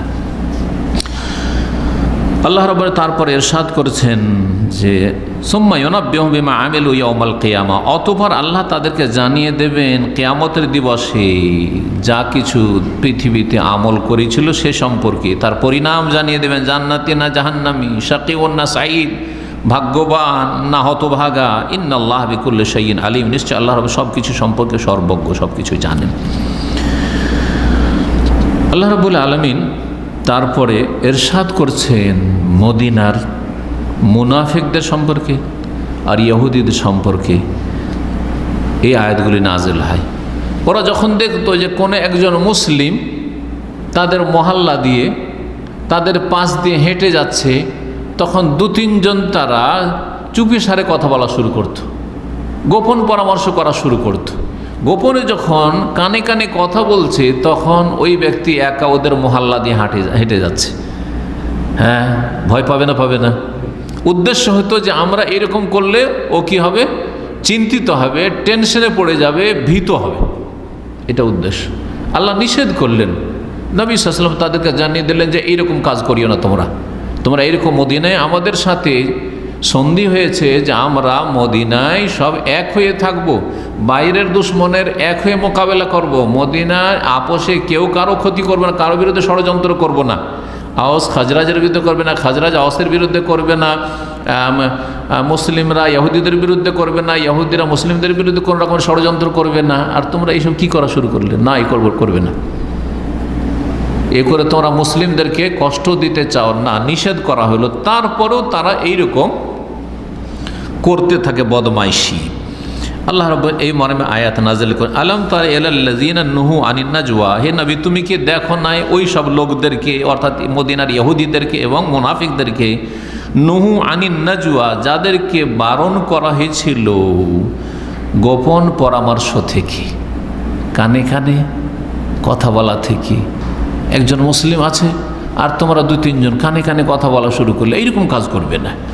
গোপন পরামর্শ থেকে নিষেধ করা হয়েছে। গোপন পরামর্শ নিষেধ যদি খারাপ উদ্দেশ্য হয়, আর গঠনমূলক যদি হয়, ভালো কাজের জন্য হয়, তো আল্লাহ রাব্বুল আলামিন প্রশংসা করেছেন সূরা নিসার আয়াত নম্বর 114, তাতে আল্লাহ ইরশাদ করেছেন লা খায়রা ফি কাসীরিম মিন নাজওয়াহুম, মানুষের গোপন পরামর্শ বা গোপন আলাপে কোনো তেমন কল্যাণ নেই। আমরা কিছু লোক আছে আর আপনারা দুইজন এখানে বসে কানে কানে কথা বলছেন, কোনো লাভ আছে? আসল হচ্ছে যে কোনো লাভ নেই। আমাদের সাথে থাকেন, আমরা বলছি আপনারা ওইভাবে কথা বলেন, কিন্তু দুইজনে চুপ চুপ করে কথা বলছেন, এতে কোনো লাভ নেই। ইল্লা মান আমারা বে সাদাকা, তবে ভালো যদি কাজ হয় তাহলে। কেউ যদি সাদাকার জন্য গোপনে বলে ভাই একটা জিনিস করতে হবে, তো আমি আর আপনি মিলে করে নিই তো সহজ হবে, আমি একা করলে আমার জন্য একার জন্য ভারী হয়ে যায়, আমরা দুইজন মিলে এই জিনিসটা কিনে নিয়ে চলে আসি, দাওয়াতি কাজের জন্য এটা দরকার, ভালো কথা। বা একজন গরিব মানুষ আছে আর তার বাড়িতে খাবার নেই, চলেন ভাই একটা চাউলের বস্তা কিনি আর দুজন মিলে দিয়ে দিই, দুই ভাই মিলে। তো যদি এইরকম সাদাকা দান খায়রাতের জন্য গোপন পরামর্শ করেন কোনো অসুবিধা নেই। ইল্লামান আমার সাদাকাতিন আও মারুফিন, অথবা যে কোনো জনকল্যাণমূলক কাজের জন্য, যে কোনো ভালো কাজের জন্য, চলেন ভাই অমুক দিনে ইসলামিক সেন্টার দার্স হয়, চলেন যাই। এইরকম যে কোনো ভালো কাজের জন্য যদি চলেন, ওমরা যাচ্ছি, হজে যাচ্ছি, এবার চলেন হজে চলেন। আও মারুফিন লা খায়রা ফি কাসীরিম মিন নাজওয়াহুম ইল্লা মান আমারা বিসাদাকাতিন আও মারুফিন আও ইসলাহিম বাইনান নাস, অথবা মানুষের মধ্যে বিবাদ সৃষ্টি হয়েছে, ঝগড়া দ্বন্দ্ব হয়েছে, এই ঝগড়া মিটাবার জন্য মীমাংসা করতেছেন, মীমাংসার জন্য কানে কানে কথা বলছেন, সবাইকে এখন শোনানো যাবে না, ভাই কি করে এদের এই দ্বন্দ্ব ঝগড়াটা মিটিয়ে দেওয়া যায়, এদের মনোমালিন্য হয়ে গেছে, দুইজনকে কেমনভাবে মিলিয়ে দেওয়া যায়, একটু চলেন তো চেষ্টা করি তো। এই জন্য যদি গোপন পরামর্শ করেন তো কোনো দোষ নেই। তাহলে এগুলি হচ্ছে গঠনমূলক কাজ। গঠনমূলক ভালো কাজের জন্য গোপন আলাপ করতে কোনো দোষ নাই, কিন্তু যেখানে ক্ষতির দিক আছে, তিনজন আছেন আর দুজন মিলে কানে কানে কথা বলছে, আরেকজন কি ভাববে, মনে হয় আমারই গীবত করছে, মানে আমার বিরুদ্ধে বলছে, এমন কিছু বলছে যেটা আমাকে ওরা শোনাতে চায় না, আমাকে পর মনে করছে, কমপক্ষে এতটুকু মনে করবে যে আমাকে পর মনে করছে, হ্যাঁ ওরা গ্রুপিং করছে, কত কি শয়তান ব্রেনে ঢুকাবে। খবরদার এরকম করবে না। রাসূলুল্লাহ সাল্লাল্লাহু আলাইহি ওয়াসাল্লাম নিষেধ করেছেন। আয়াতটা শেষ করি, তারপরে সময় ইনশাআল্লাহ তাআলা সেই হাদিসগুলি দিয়ে একটা উল্লেখ করব। আল্লাহ বলছেন যে আলাম তারা ইলাল্লাযিনা নুহু আনিন নাজওয়া, হে নবী তুমি কি দেখোনি ওই সব লোকদেরকে, ইহুদি এবং মুনাফিকদেরকে, যাদেরকে নিষেধ করা হয়েছিল গোপন পরামর্শ থেকে, সুম্মা ইয়াউদুনা লিমা নুহু আনহু, অতঃপর তারা ফিরে আসে সেই নিষিদ্ধ কাজে, আবার ওই কাজ করা শুরু করে নিষেধ করার পরেও। ওয়াতানাজাউনা বিল ইসমি ওয়াল উদওয়ানি ওয়া মাসিয়াতির রাসূল, আর তারা গোপন পরামর্শ করত গুনহার বিষয়ে, পাপ করার জন্য। গুনহা নিজের ব্যক্তি জীবনের গুনহা বোঝানো হয়েছে ইসম, ওয়াল উদওয়ান এবং জুলম অত্যাচারের জন্য, সীমালঙ্ঘনের জন্য, অন্যের ক্ষতি করার জন্য, নিজে কোনো পাপ করার জন্য অথবা অন্যের ক্ষতি করার জন্য উদওয়ান, ওয়া মাসিয়াতির রাসূল এবং রাসূল সাল্লাল্লাহু আলাইহি সাল্লামের নাফরমানি করার জন্য, রাসূল সাল্লাল্লাহু আলাইহি সাল্লামের বিরুদ্ধাচরণ করার জন্য তারা গোপন আলাপ করছে। তাহলে এইরকম কাজগুলি হচ্ছে গৃহীত কাজ, হ্যাঁ এগুলি হচ্ছে গৃহীত কাজ, এগুলি হচ্ছে নিষিদ্ধ কাজ, নাজায়েজ কাজ, হারাম, করবে না। গুনহার কাজে, পাপের কাজে, সীমালঙ্ঘন কাজে, যাতে অন্য মানুষের কষ্ট হয়, হ্যাঁ দিনের বিরুদ্ধাচরণ হয় আল্লাহ রসুলের, এইরকম কোনো গোপন পরামর্শ করবে না, নিষেধ করলেন। ওয়াইদা জাউকা, এবং যখন তোমার কাছে আসে হে নবী, এই ইহুদিদের চরিত্র তুলে ধরেছেন মদিনার ইহুদিরা যখন আসতো রাসূলুল্লাহ সাল্লাল্লাহু আলাইহি ওয়াসাল্লামের কাছে, হাইয়াউকা বিমা লাম ইউহাইয়িকা বিহিল্লাহ, তারা তোমাকে সম্ভাষণ পেশ করে, এমন সম্ভাষণ যেই সম্ভাষণ আল্লাহ তোমাকে দেননি। সালাম পেশ করে তারা, কিন্তু এমন সালাম যেই সালাম আল্লাহ দেননি। তারা নবী সাল্লাল্লাহু আলাইহি ওয়াসাল্লামের জন্য কি করে, অভিশাপ করে, বদদুয়া করে। আসসালামু আলাইকা ইয়া রাসূলুল্লাহ না বলে আসসালামু আলাইক, আসসালামু আলাইকা, আসসালামু আলাইকুম না বলে কি বলে আসসালামু আলাইকুম। সালাম মানে হচ্ছে শান্তি, আর সাম মানে হচ্ছে মৃত্যু, সাম মানে হচ্ছে মৃত্যু। জি, তারা বলতো হে নবী আসসালাম, লামটাকে সাইলেন্ট করে দেবো, উজ্জ্ব করে দেবো, আসসালামু আলাইকুম। যেমন আজকালকার অনেক মূর্খ আমাদের সমাজ আছে, সালাম আলাইকুম, আরে সালাম আলাইকুম মানে তো তোমার মত হোক, তোমার মরণ হোক, বদ্ধ করলেন আপনি। আমাদের সে মূর্খরাও অজ্ঞতার কারণে ওই ইহুদিদের মতো সালাম উচ্চারণ করে। সালাম বলতে গিয়ে ওদের নিয়ত খারাপ নয়, কিন্তু তাদের অজ্ঞতার কারণে এই ভুল করে থাকি। উদ্দেশ্য তাদের হয়তো নবীর জন্য বদদোয়া করা, কিন্তু চামারের দোয়াতে কি আর গরু মরে?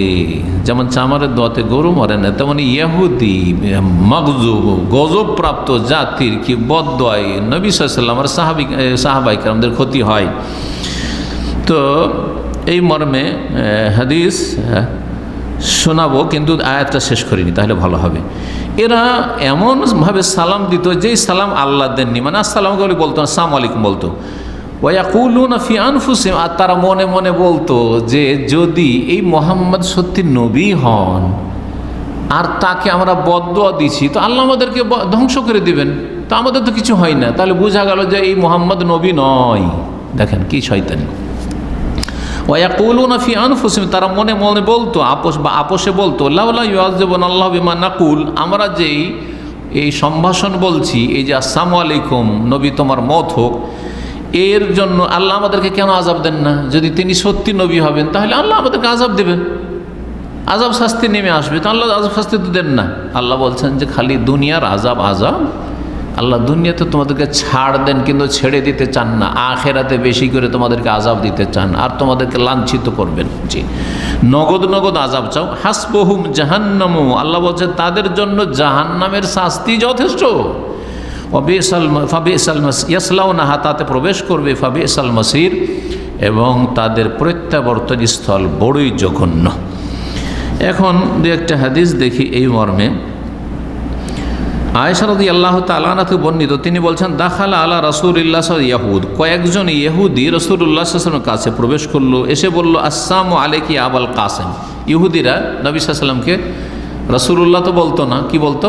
আবুল কাসেম বলতো, কুনিয়ত দিয়ে ডাকতো, হে আবুল কাসেম আসসালামু আলাইকা, আপনার মত হোক, আপনার মরণ হোক। সাম মানে মত। আয়েশা রাদিয়াল্লাহু তাআলা ঘরের কোণা থেকে শুনে ফেলেছেন, আরে কি বলছেন? তখন বলেছে ওয়া আলাইকুমুসসালাম, তোমাদেরও মত হোক। ওয়া আলাইকুমুসসালাম। কালাত ফাকালা রাসূলুল্লাহ সাল্লাল্লাহু আলাইহি ওয়াসাল্লাম, আরও কিছু বলেছে, অন্য হাদিসে রয়েছে তোমাদের লানত হোক আর গজব হোক, এইভাবে বলেছিলেন তিনি। যখন এইরকমটা বললেন তো রাসূলুল্লাহ সাল্লাল্লাহু আলাইহি ওয়াসাল্লাম বলছেন, হে আয়েশা, ইয়া আয়েশা, ইন্নাল্লাহ লা ইউহিব্বুল ফুহশা ওয়ালা তাফাহুশ, আল্লাহ রাব্বুল আলামিন অশ্লীল কথা কাজ পছন্দ করেন না। ফুহশ অশ্লীলতা, আর তাফাহুশ অশ্লীলতা নেই, কিন্তু আপনি চেষ্টা করছেন খারাপ কথা বলার। অনেকের এমনি প্রাকৃতিকভাবে চরিত্র ভালো, মানে ও খারাপ গাল মন্দ কোনোদিন শিখেনি, কিন্তু বানিয়ে বানিয়ে বলার চেষ্টা করছে, গাল বলার চেষ্টা করছে, দুটোই আল্লাহ পছন্দ করেন।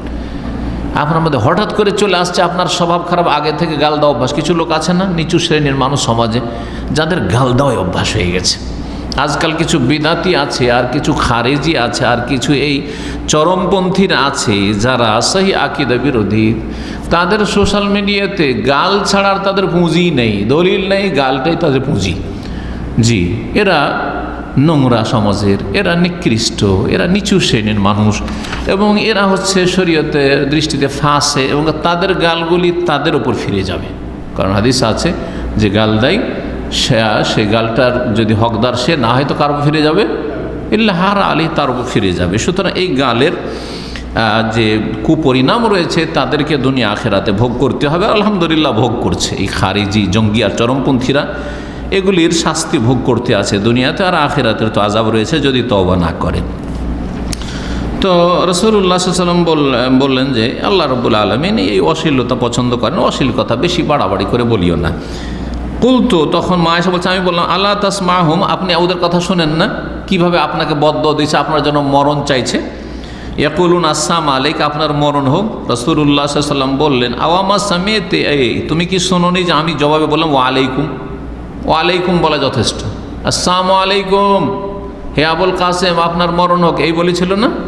জবাবে ওয়া আলাইকুম, তোমাদেরও হোক, যথেষ্ট, তোমাদেরও ওইটাই হোক, যথেষ্ট। বাবা আলাইকুম আসসালাম যতটাও বললো অতটাই বলা যথেষ্ট, এর বেশি বলার প্রয়োজন নেই। ফানজারাল্লাহু তাআলা, মহান আল্লাহ এই আয়াত নাযিল করে, ইযা জাউকা হাইয়াকা বিমা লাম ইউহাইয়িকা বিহিল্লাহ, এই ইহুদিরা যখন তোমার কাছে আসতো হে নবী, এসে তোমাকে অভিবাদন পেশ করতো বা সম্ভাষণ পেশ করতো এমন যেই সম্ভাষণ আল্লাহ দেননি, এই সালাম আল্লাহ তোমাকে দেননি তোহফা হিসাবে।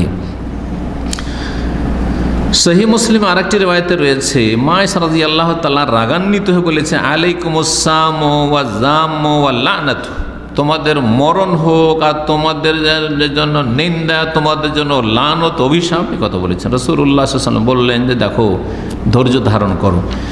ইন্নাহু ইউস্তাজাবু লানা ফিহিম ওয়া লা ইউস্তাজাবু লাহুম ফিনা, আমাদের দোয়া ইহুদিদের বিরুদ্ধে কবুল হবে। ইহুদিদের ওপর আমরা যে বদদোয়া করলাম ওয়া আলাইকুম, তোমাদের মরণ হোক, এটা কবুল হয়ে যাবে। ওয়া আলাইকুম বলাই যথেষ্ট। আর ওরা যে চামারগুলি দোয়া করছে, আমাদের জন্য বদদোয়া করছে আসসালামু আলাইকুম আবাল কাসেম, এই দোয়া কবুল হবে না, আল্লাহ কবুল করবেন না। কারণ আল্লাহ রাব্বুল জানছেন যে কে সৎ আর কে অসৎ। আল্লাহ রাব্বুল আলামিন তারপরে আয়াত নম্বর 9 ইরশাদ করছেন সম্বোধন করে মুমিনদেরকে, মুসলিমদেরকে, যে ইহুদিরা আর মুনাফিকরা তো এইরকম করে, তারা গোপন পরামর্শ করে কি করার জন্য, মুমিন মুসলিমকে দেখে যাতে করে কষ্ট হয়, কষ্ট দেওয়ার জন্য তোমরা করিও না, তোমাদের দ্বারা যেন কারো কষ্ট না হয়, তোমরা কোনো মুমিন মুসলিমকে বা ভালো মানুষকে কষ্ট দেবে না। আল্লাহ বলছে ইয়া আইয়ুহাল্লাযীনা আমানু, হে ঈমানদারগণ, ইযা তানাজাইতুম, যখন তোমরা গোপন পরামর্শ করবে বা গোপন আলাপ করবে, ফালা তাতানাজাউ বিল ইসমি ওয়াল উদওয়ান, তোমরা গুনাহ এবং সীমালঙ্ঘন ও মাসিয়াতির রাসূল আর রাসূল সাল্লাল্লাহু আলাইহি সাল্লামের নাফরমানি, বিরুদ্ধাচরণ সম্পর্কে তোমরা কি করিও না, গোপন পরামর্শ করিও না। যখন তোমরা গোপন আলাপ, যদি গোপনে পরামর্শ করতে হয় তাহলে কি করবে, ভালো নেকির কাজে, আল্লাহ ভীরুতার কাজে তোমরা গোপন আলাপ করবে। কিন্তু ফালা তাতানাজাউ বিল ইসমে, তোমরা গুনহার বিষয়ে, ওয়াল উদওয়ান সীমালঙ্ঘনের বিষয়ে, ও মাসিয়াতের রাসূল সাল্লাল্লাহু আলাইহি সাল্লামের নাফরমানি বিরুদ্ধাচরণের বিষয়ে তোমরা আপোষে গোপন পরামর্শ করবে না।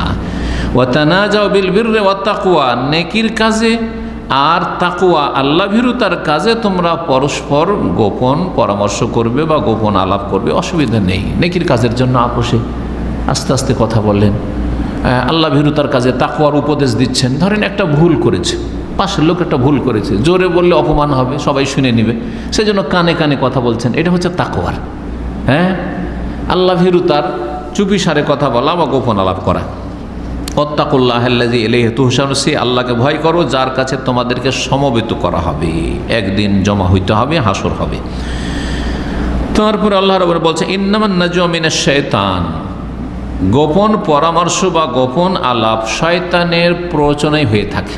যারা গোপন পরামর্শ করে, অসৎ পরামর্শ, মানে কুচক্র, যারা চক্রান্ত করতে চায়, কারো বিরুদ্ধে ষড়যন্ত্রমূলক যে গোপন আলাপ করে, এটা কার পক্ষ থেকে, শয়তানের পক্ষ থেকে। চুরি করবে কোথাও, কারো বাড়িতে, আজ রে অমুকের বাড়ি চুরি করতে যাব, অমুকের ছিনতাই করব, অমুকের ডাকাতি করব, অমুকে চল মারব, বেটাকে দেখব, এগুলো কার পক্ষ থেকে, শয়তানের প্ররোচনায়। যে শয়তান এর জন্য পরিচিত করে। ইন্নামান নাজওয়া মিনাশ শয়তান, খারাপ যে পরামর্শগুলি হয়ে থাকে এটি শয়তানের প্ররোচনায় হয়ে থাকে।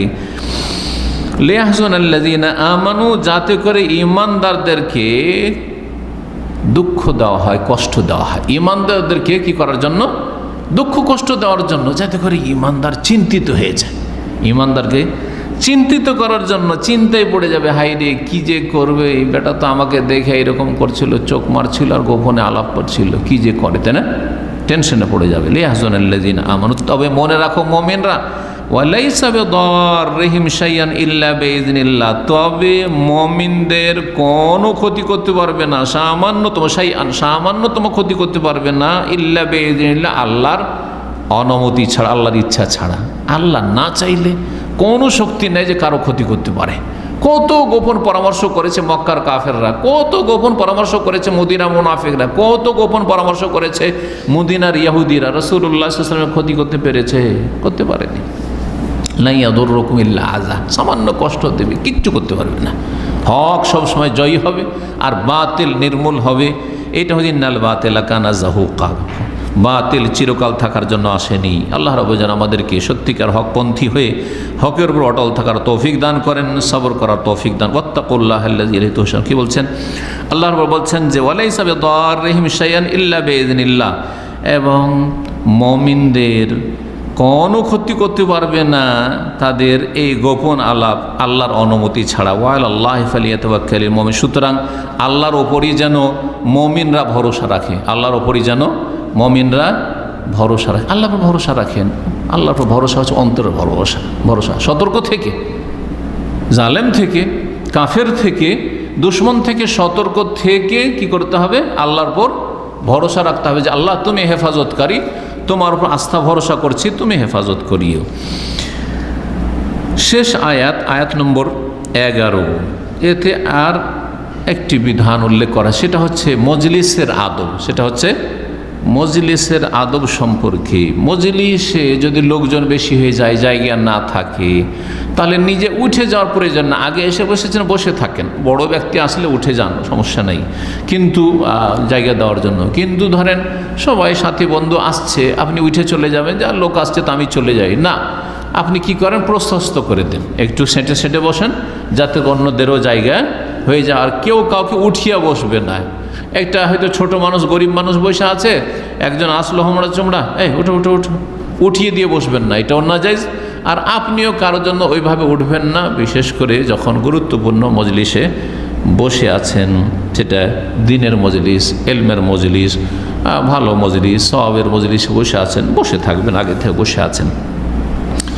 আর যদি কখনো উঠতে বলা হয় ভালো কাজের জন্য, গঠনমূলক কাজের জন্য বসে আছেন, গুরুত্বপূর্ণ কাজে বসে আছেন, এলমের মজলিসে বসে আছেন, ভাই এই কাজটা করে আসেন তো, অমুক কাজটা করে আসেন, যান এক গ্লাস পানি নিয়ে আসেন তো, তাহলে উঠবেন। হ্যাঁ, তো বলছেন আল্লাহ রাব্বুল আলামিন যে মজলিসের আদব হচ্ছে, যদি মজলিসের যিনি প্রধান হবেন তিনি বলেন যে একটু জায়গা প্রশস্ত করে দেন, বসার জায়গা করে দেন, একটু সেটে বসেন, তো সেটাই করবেন।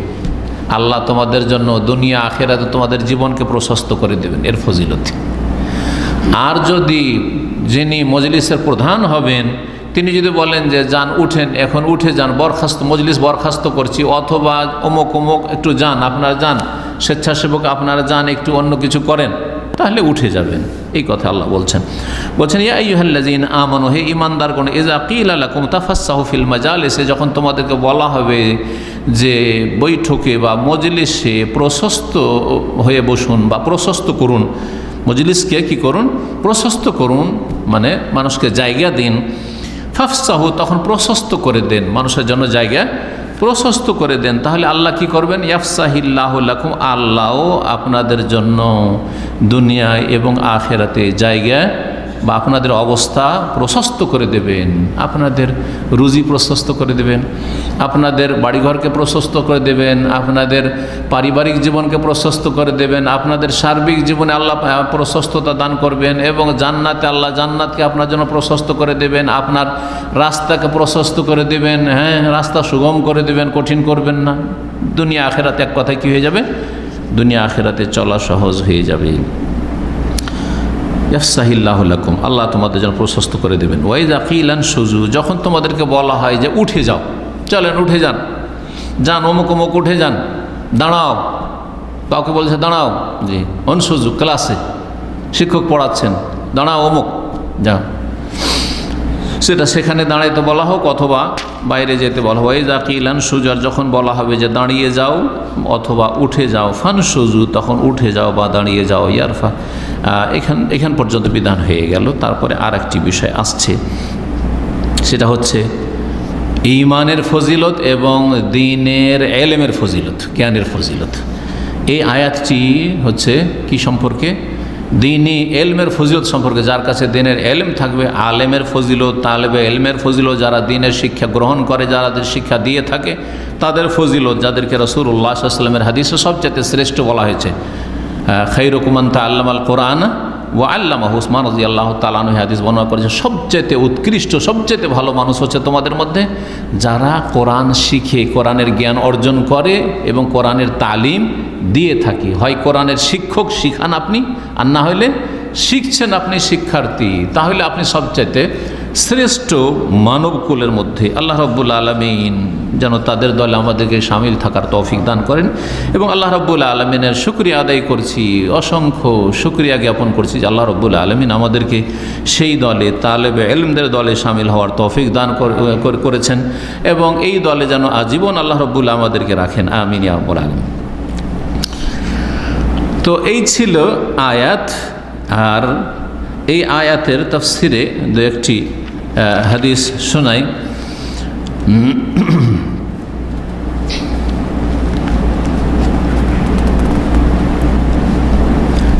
প্রথম কথা, এর আগের যে বিষয়টি ছিল, আগের বিষয় ছিল কি, যে গোপন পরামর্শ করা। গোপন পরামর্শ করে যদি কেউ ভুল বুঝে বা কষ্ট পায় তাহলে গোপন পরামর্শ নিষেধ রয়েছে। গোপন পরামর্শ নিষেধ রয়েছে। দুইজন গোপন পরামর্শ করছেন আর একজন শুধু আছে, তৃতীয় জন ও দূরে আছে, ওখানে দেখছে আপনাদেরকে, করবেন না। কিন্তু ওরা দুইজন আছে, আপনারা দুজন আছে, ওরা 2, 4, 10 জন আছে আর আপনারা দুজন কথা বলছেন, তাতে কিন্তু কোনো অসুবিধা নেই। এরই অন্তর্ভুক্ত হচ্ছে যে একজন মানুষ আপনাদের ভাষা বুঝে না, যেমন একজন আরবিয়ান বসে আছে বা উর্দু ভাষী বসে আছে একজন, আর আপনারা দুজনে বাংলায় কথা বলছেন, যদিও গোপনে বলছেন না, জোরে জোরে বলছেন, কিন্তু কিছু বুঝে না, ও পেরেশান হয়ে যাবে যে কী যে বলছে, হয়তো আমার বিরুদ্ধেই বলছে। অনেকে কিন্তু এরকম ভুল ধারণা করে নেয়, ও তোমরা বাংলা বলছো, মনে হয় আমাকে গালি দিচ্ছ, সেই জন্য না, তোমরা তোমাদের ভাষায় মনে হয় আমাকে গালি দিচ্ছ বা কিছু আমার বিরুদ্ধে কিছু বলছো। এটাও নিষেধ রয়েছে। দুইজনে ইংলিশ কথা বলছেন আর বেচারা ইংলিশ বুঝে না, তাহলে ইংলিশে কথা বলবেন না। যেই ভাষা সবাই বুঝে ওই ভাষায় কথা বলবেন। তবে অনেক লোক আছে আর দুইজন আপনার ইংলিশ বলছেন, অসুবিধা নেই, অনেক লোকের সাথে ব্যস্ত আছে, তাহলে ওখানে আর কোনো ভয় নেই, চিন্তা নেই। কিন্তু 3 জন আছেন, একজনকে বাদ দিয়ে দুইজন শুধু গোপনে কথা বলছেন অথবা এমন ভাষায় কথা বলছেন যেই ভাষা ওই একজন ব্যক্তির জন্য বোধগম্য নয়, তাহলে কি হবে? চিন্তিত হবে, কষ্ট পাবে, সেটা নিষেধ করা হয়েছে। এই মাসআলাকে ওই হাদিস থেকে ইস্তেমবাদ করা যেতে পারে। রাসূলুল্লাহ সাল্লাল্লাহু আলাইহি ওয়াসাল্লামের হাদিস রয়েছে অনেকগুলি মর্মে, তার মধ্যে ইবনে মাসউদ রাদিয়াল্লাহু তাআলা থেকে একটি হাদিস বর্ণিত হয়েছে, ইযা কুনতুম সালাসা, যদি তোমরা 3 জন থাকো, ফালা ইয়াতানাজা ইসনানে দুনা সাহিবিমা, 2 জন তৃতীয় জনকে বাদ দিয়ে গোপন পরামর্শ করবে না, গোপন আলাপ করবে না। ফাইন্না যালিকা ইউজানুহু, কারণ এটা তাকে চিন্তিত করে ফেলবে, সে চিন্তায় পড়ে যাবে, সে দুঃখ কষ্ট পাবে এবং সে চিন্তায় পড়ে যাবে। এই হাদিস মুসনাদ আহমদে রয়েছে আর সহিহ বুখারী মুসলিমেও রয়েছে।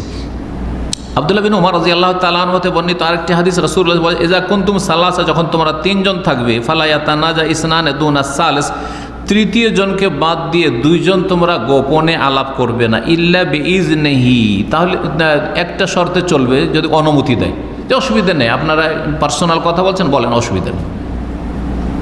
হ্যাঁ, আমরা 3 জন আছি আর আমি বললাম যে আপনারা 2 জন একটু পার্সোনাল কথা বলতে চাইছেন, বা আপনারই পারমিশন নিলেন আমার কাছে যে আমরা 2 জন একটু পারমিশন চাইছি, অনুমতি চাইছি পার্সোনাল কথা বলার জন্য, অসুবিধা নেই, কথা বলেন, তাহলে কোনো অসুবিধা নেই। কিন্তু অনুমতি যদি না দিই, তার মানে এটা আমার কাছে আপত্তিকর। এইরকমই যদি বাংলাতে 2 জন গল্প করবেন, আরেকজন আরবিয়ান আছে, তাহলে ওর কাছে একটু অনুমতি নিয়ে নেন। হ্যাঁ, যে কোনো অসুবিধা তো নেই যে আমরা বাংলাতে কথা বলছি, যে লালা মাফি মুশকিলা, তাহলে অসুবিধা নেই। উর্দু ভাষী আছে, আচ্ছা আমরা বাংলায় কথা বলছি, আপকে লিয়ে কোই মুশকিল তো নেই নেই কোই মুশকিল নেই, তো অসুবিধা নেই। যে ইল্লা বিইজনি, অনুমতি দিয়ে দিলে অসুবিধা নেই। ফাইন্না যালিকা ইউহজানু, কারণ 2 জন যদি গোপন পরামর্শ করেন, তৃতীয় জন চিন্তিত হয়ে পড়বে, তাকে চিন্তায় ফেলে দেবে। এই হাদিস ইমাম মুসলিম রাহমাতুল্লাহি আলাইহি বর্ণনা করেছেন। তারপরে যে আয়াতটি, যে আয়াতের তাফসির, শেষ আয়াতের তাফসির বলছিলাম, যে মজলিসে জায়গার যদি অভাব থাকে তাহলে প্রশস্ত করতে বললে কি করবেন? জায়গা প্রশস্ত করে দেবেন, সেটে বসবেন, অন্যদের জন্য জায়গার ব্যবস্থা করে দেবেন। তার ফজিলত কি? আপনি যদি মজলিসে জায়গার ব্যবস্থা করে দেন কারো বসার, তো আল্লাহ আপনার জন্য জায়গাকে প্রশস্ত করে দেবেন, দুনিয়াতেও, দুনিয়ার জীবনকে, আগামী জীবনকে, এবং আখিরাতে আল্লাহ কী করবে? আপনার জন্য প্রশস্ত করবেন আপনার জান্নাতকে বা জান্নাতের নিয়ামতকে। এই যে ফজিলতটি বর্ণনা করা হয়েছে, এটি হচ্ছে একটি কায়দা আরবির, আল জাযা মিন জিনসিল আমাল, যেমন কর্ম তেমন ফল। আপনি দুনিয়াতে মজলিস প্রশস্ত করেছিলেন, সেজন্য আল্লাহ আপনার জীবনটাকে কি করে দেবেন? প্রশস্ত করে দেবেন। এইরকম নীতিমালা অনেক ক্ষেত্রে রয়েছে, অনেকগুলি ফজিলতের ক্ষেত্রে রয়েছে। যেমন রাসূলুল্লাহ বলেছেন, মসজিদ যারা নির্মাণ করে, বলছেন মাম বানা লিল্লাহি মসজিদান, কেউ যদি আল্লাহর জন্য মসজিদ বানায়, বানাল্লাহু লাহু বাইতান ফিল জান্নাত, তার জন্য আল্লাহ জান্নাতে কি করবে? ঘর বানাবে। তাহলে আপনি মসজিদ বানালেন, আপনার জন্য আল্লাহ কি করবেন? ঘর বানাবেন। এই রকম মসজিদ জান্নাতের ঘর বানাবেন। এইরকমই বলছেন রাসূলুল্লাহ সাল্লাল্লাহু আলাইহি ওয়াসাল্লাম, ওয়ামান ইয়াসসার আলা মুসির, কেউ যদি কোনো আর্থিক সংকটে পড়া ব্যক্তির জন্য সহজ করে দেয়। কেউ অভাবী আছে, ভাই অভাব আছে, আপনি ঋণটা দিতে পারছেন না, পরে দিয়েন, আপনি যখন হবে তখন দিয়েন, বা আপনি কিস্তিতে অল্প অল্প করে দিয়ে দেন, মাসে 500 টাকা করে দিতে পারবো, ঠিক আছে ওইটাই দিয়ে দিন। যদি এইরকম কোনো সহজ করেন, ইয়াসসার আল্লাহ আলাইহি ফিদ দুনিয়া ওয়াল আখিরা, ইহকাল পরকাল আল্লাহ তার জন্য সহজ করে দেবেন। আপনি সহজ করলেন, আল্লাহ আপনার জন্য কি করবেন? সহজ, যেমন কর্ম তেমন ফল। এইরকমই হাদিসে আল্লাহ ফি আউনিল আবদে মা কানাল আবদু ফি আউনি আখিহি, বান্দা যতক্ষণ আরেক বান্দার সাহায্য করে আল্লাহ তার সাহায্য করতে থাকে। আপনি সাহায্য করছেন কারো, আল্লাহ আপনার সাহায্য করছেন, যেমন কর্ম তেমন ফল। এইরকমই শরীয়তে অনেক ফজিলতের দিক রয়েছে। এখন শেষ অংশটুকু বাকি রয়েছে। আল্লাহ বলছেন ইয়ারফাইল্লাহুল্লাযীনা আমানু মিনকুম ওয়াল্লাযীনা উতুল ইলমা দারাজাত। এখানে আল্লাহ রাব্বুল আলামিন এলমের ফজিলত, ঈমান এবং এলমের ফজিলত, ঈমানের সাথে এলমের ফজিলত, মুমিন মুসলিম হয়ে যদি দ্বীনের জ্ঞান অর্জন করে তো আল্লাহ বহু উঁচা মর্যাদা তাকে দান করেন। বলছেন যে আল্লাহ রাব্বুল আলামিন উন্নীত করেন বা সুউচ্চ করেন। রাফা ইয়ারফাইল্লাহুল্লাযীনা আমানু মিনকুম, তোমাদের মধ্য থেকে যারা ঈমানদার তাদেরকে আল্লাহ রাব্বুল আলামিন উন্নীত করেন বা সুউচ্চ করেন, ওপরে ওঠান। ওয়াল্লাযীনা উতুল ইলমা, এবং যাদেরকে ইলম দান করা হয়েছে, যাদেরকে ইলম বলতে এখানে দ্বীনের ইলম যাদেরকে দান করা হয়েছে তাদেরকে আল্লাহ কি করেন? ইয়ারফাই, উন্নীত করেন, সুউচ্চ করেন তাদের মর্যাদা, তাদেরকে সম্মানিত করেন। দারাজাত, বহু মর্যাদায়, বহু মর্যাদায় আল্লাহ রাব্বুল তাদের মর্যাদাকে অনেক গুণে উঁচা করেন। আল্লাহু বিমা তা'মালুনা খাবীর, এবং তোমরা যা কিছু করো আল্লাহ সে সম্পর্কে সূক্ষ্ম খবর রাখেন। এই মর্মে একটি হাদিস শোনাই, ওমর রাদিয়াল্লাহু তাআলা আনহু বর্ণনা করেছেন, হাদিস সহিহ মুসলিমে রয়েছে। বলছেন ইন্নাল্লাহ ইয়ারফাউ বিহাযাল কিতাব আকওয়ামান ওয়া ইয়াদাউ বিহি আখার, নিশ্চয় আল্লাহ রাব্বুল আলামিন এই কোরআন দ্বারা বহু জাতিকে ইয়ারফাউ, ওপরে উঠিয়েছেন, সম্মানিত করেছেন। গোলাম ছিল, দাস ছিল, গোলাম দাসের সন্তান ছিল, একেবারে নিচু শ্রেণীর মানুষ ছিল সমাজে, কিন্তু দ্বীনের আলেম হওয়ার কারণে কত সম্মানিত। গ্রামে বাস করত, গরিবের ছেলে ছিল, কেউ তাকে চিনত না, কিন্তু আলেমে দ্বীন, তার দাওয়াতে বরকত হয়েছে, সারা পৃথিবীর মানুষ তাকে চিনেছে এবং সারা পৃথিবীর ভালো মানুষরা তাকে মহব্বত করে, ঠিক না? তো এইভাবে আল্লাহ রাব্বুল আলামিন যারা এলেম চর্চা করে, দ্বীন শিখে এবং শিখায়, তাদেরকে আল্লাহ কি করেন? সম্মানিত করে, ওপরে ওঠা। ইন্নাল্লাহ ইয়ারফা বিহাযাল কিতাব আকান, বহু কারি হাফেজদেরকে, সে কারি হোক, হাফেজ হোক, আলেম হোক, সবাই এতে শামিল, যারাই দ্বীনের জ্ঞানের সাথে জড়িত। এই কোরআনের মাধ্যমে আল্লাহ বহু জাতিকে উপরে উঠেছে। আবু হানিফা, শাফি, মালিক, আহমদ, বুখারী, মুসলিম, আবু দাউদ, নাসাই, তিরমিজি, ইবনে মাজাহ, কে চিনে না? কোন মুসলিম চিনে না? কোথায় ইমাম বুখারীর বাড়ি? আপনি বাড়ির খোঁজ করতে গেছেন, চিনছেন, নাম আছে রাহিমাহুল্লাহ বলছে, রহমতুল্লাহ আলাইহি বলছে। কোথায় আবু হানিফার বাড়ি? রহমতুল্লাহ আলাইহি, তাই না? তো এইভাবে আল্লাহ রাব্বুল আলামিন বহু জাতিকে কোরআন দিয়ে কি করেছেন? যারা কোরআনের খাদেম হয়েছে, খেদমত করেছে, দ্বীনের খাদেম হয়েছে, ওয়াহির খেদমত করেছে, দ্বীন ইসলামের খেদমত করেছে, আল্লাহ তাদের খেদমতের ব্যবস্থা করেছে, তাদেরকে আল্লাহ সম্মানিত করেছেন। ওয়াদাউ বিহি আখারিন, আর এই কোরআনের মাধ্যমে আল্লাহ বহু জাতিকে নিচে নামিয়েছেন, যারা কোরআনকে অস্বীকার করেছে, কোরআন শিখে আমল করেনি, কোরআন মুখস্থ করেছে, ভুলে গেছে, কোরআনের হাফেজ আলেম হয়েছে আর বিভিন্ন পাপে জড়িয়ে আছে, তাদেরকে আল্লাহ নিচে নামিয়ে দেন, লাঞ্ছিত করেন, আল্লাহ রাব্বুল আলামিন বলছেন।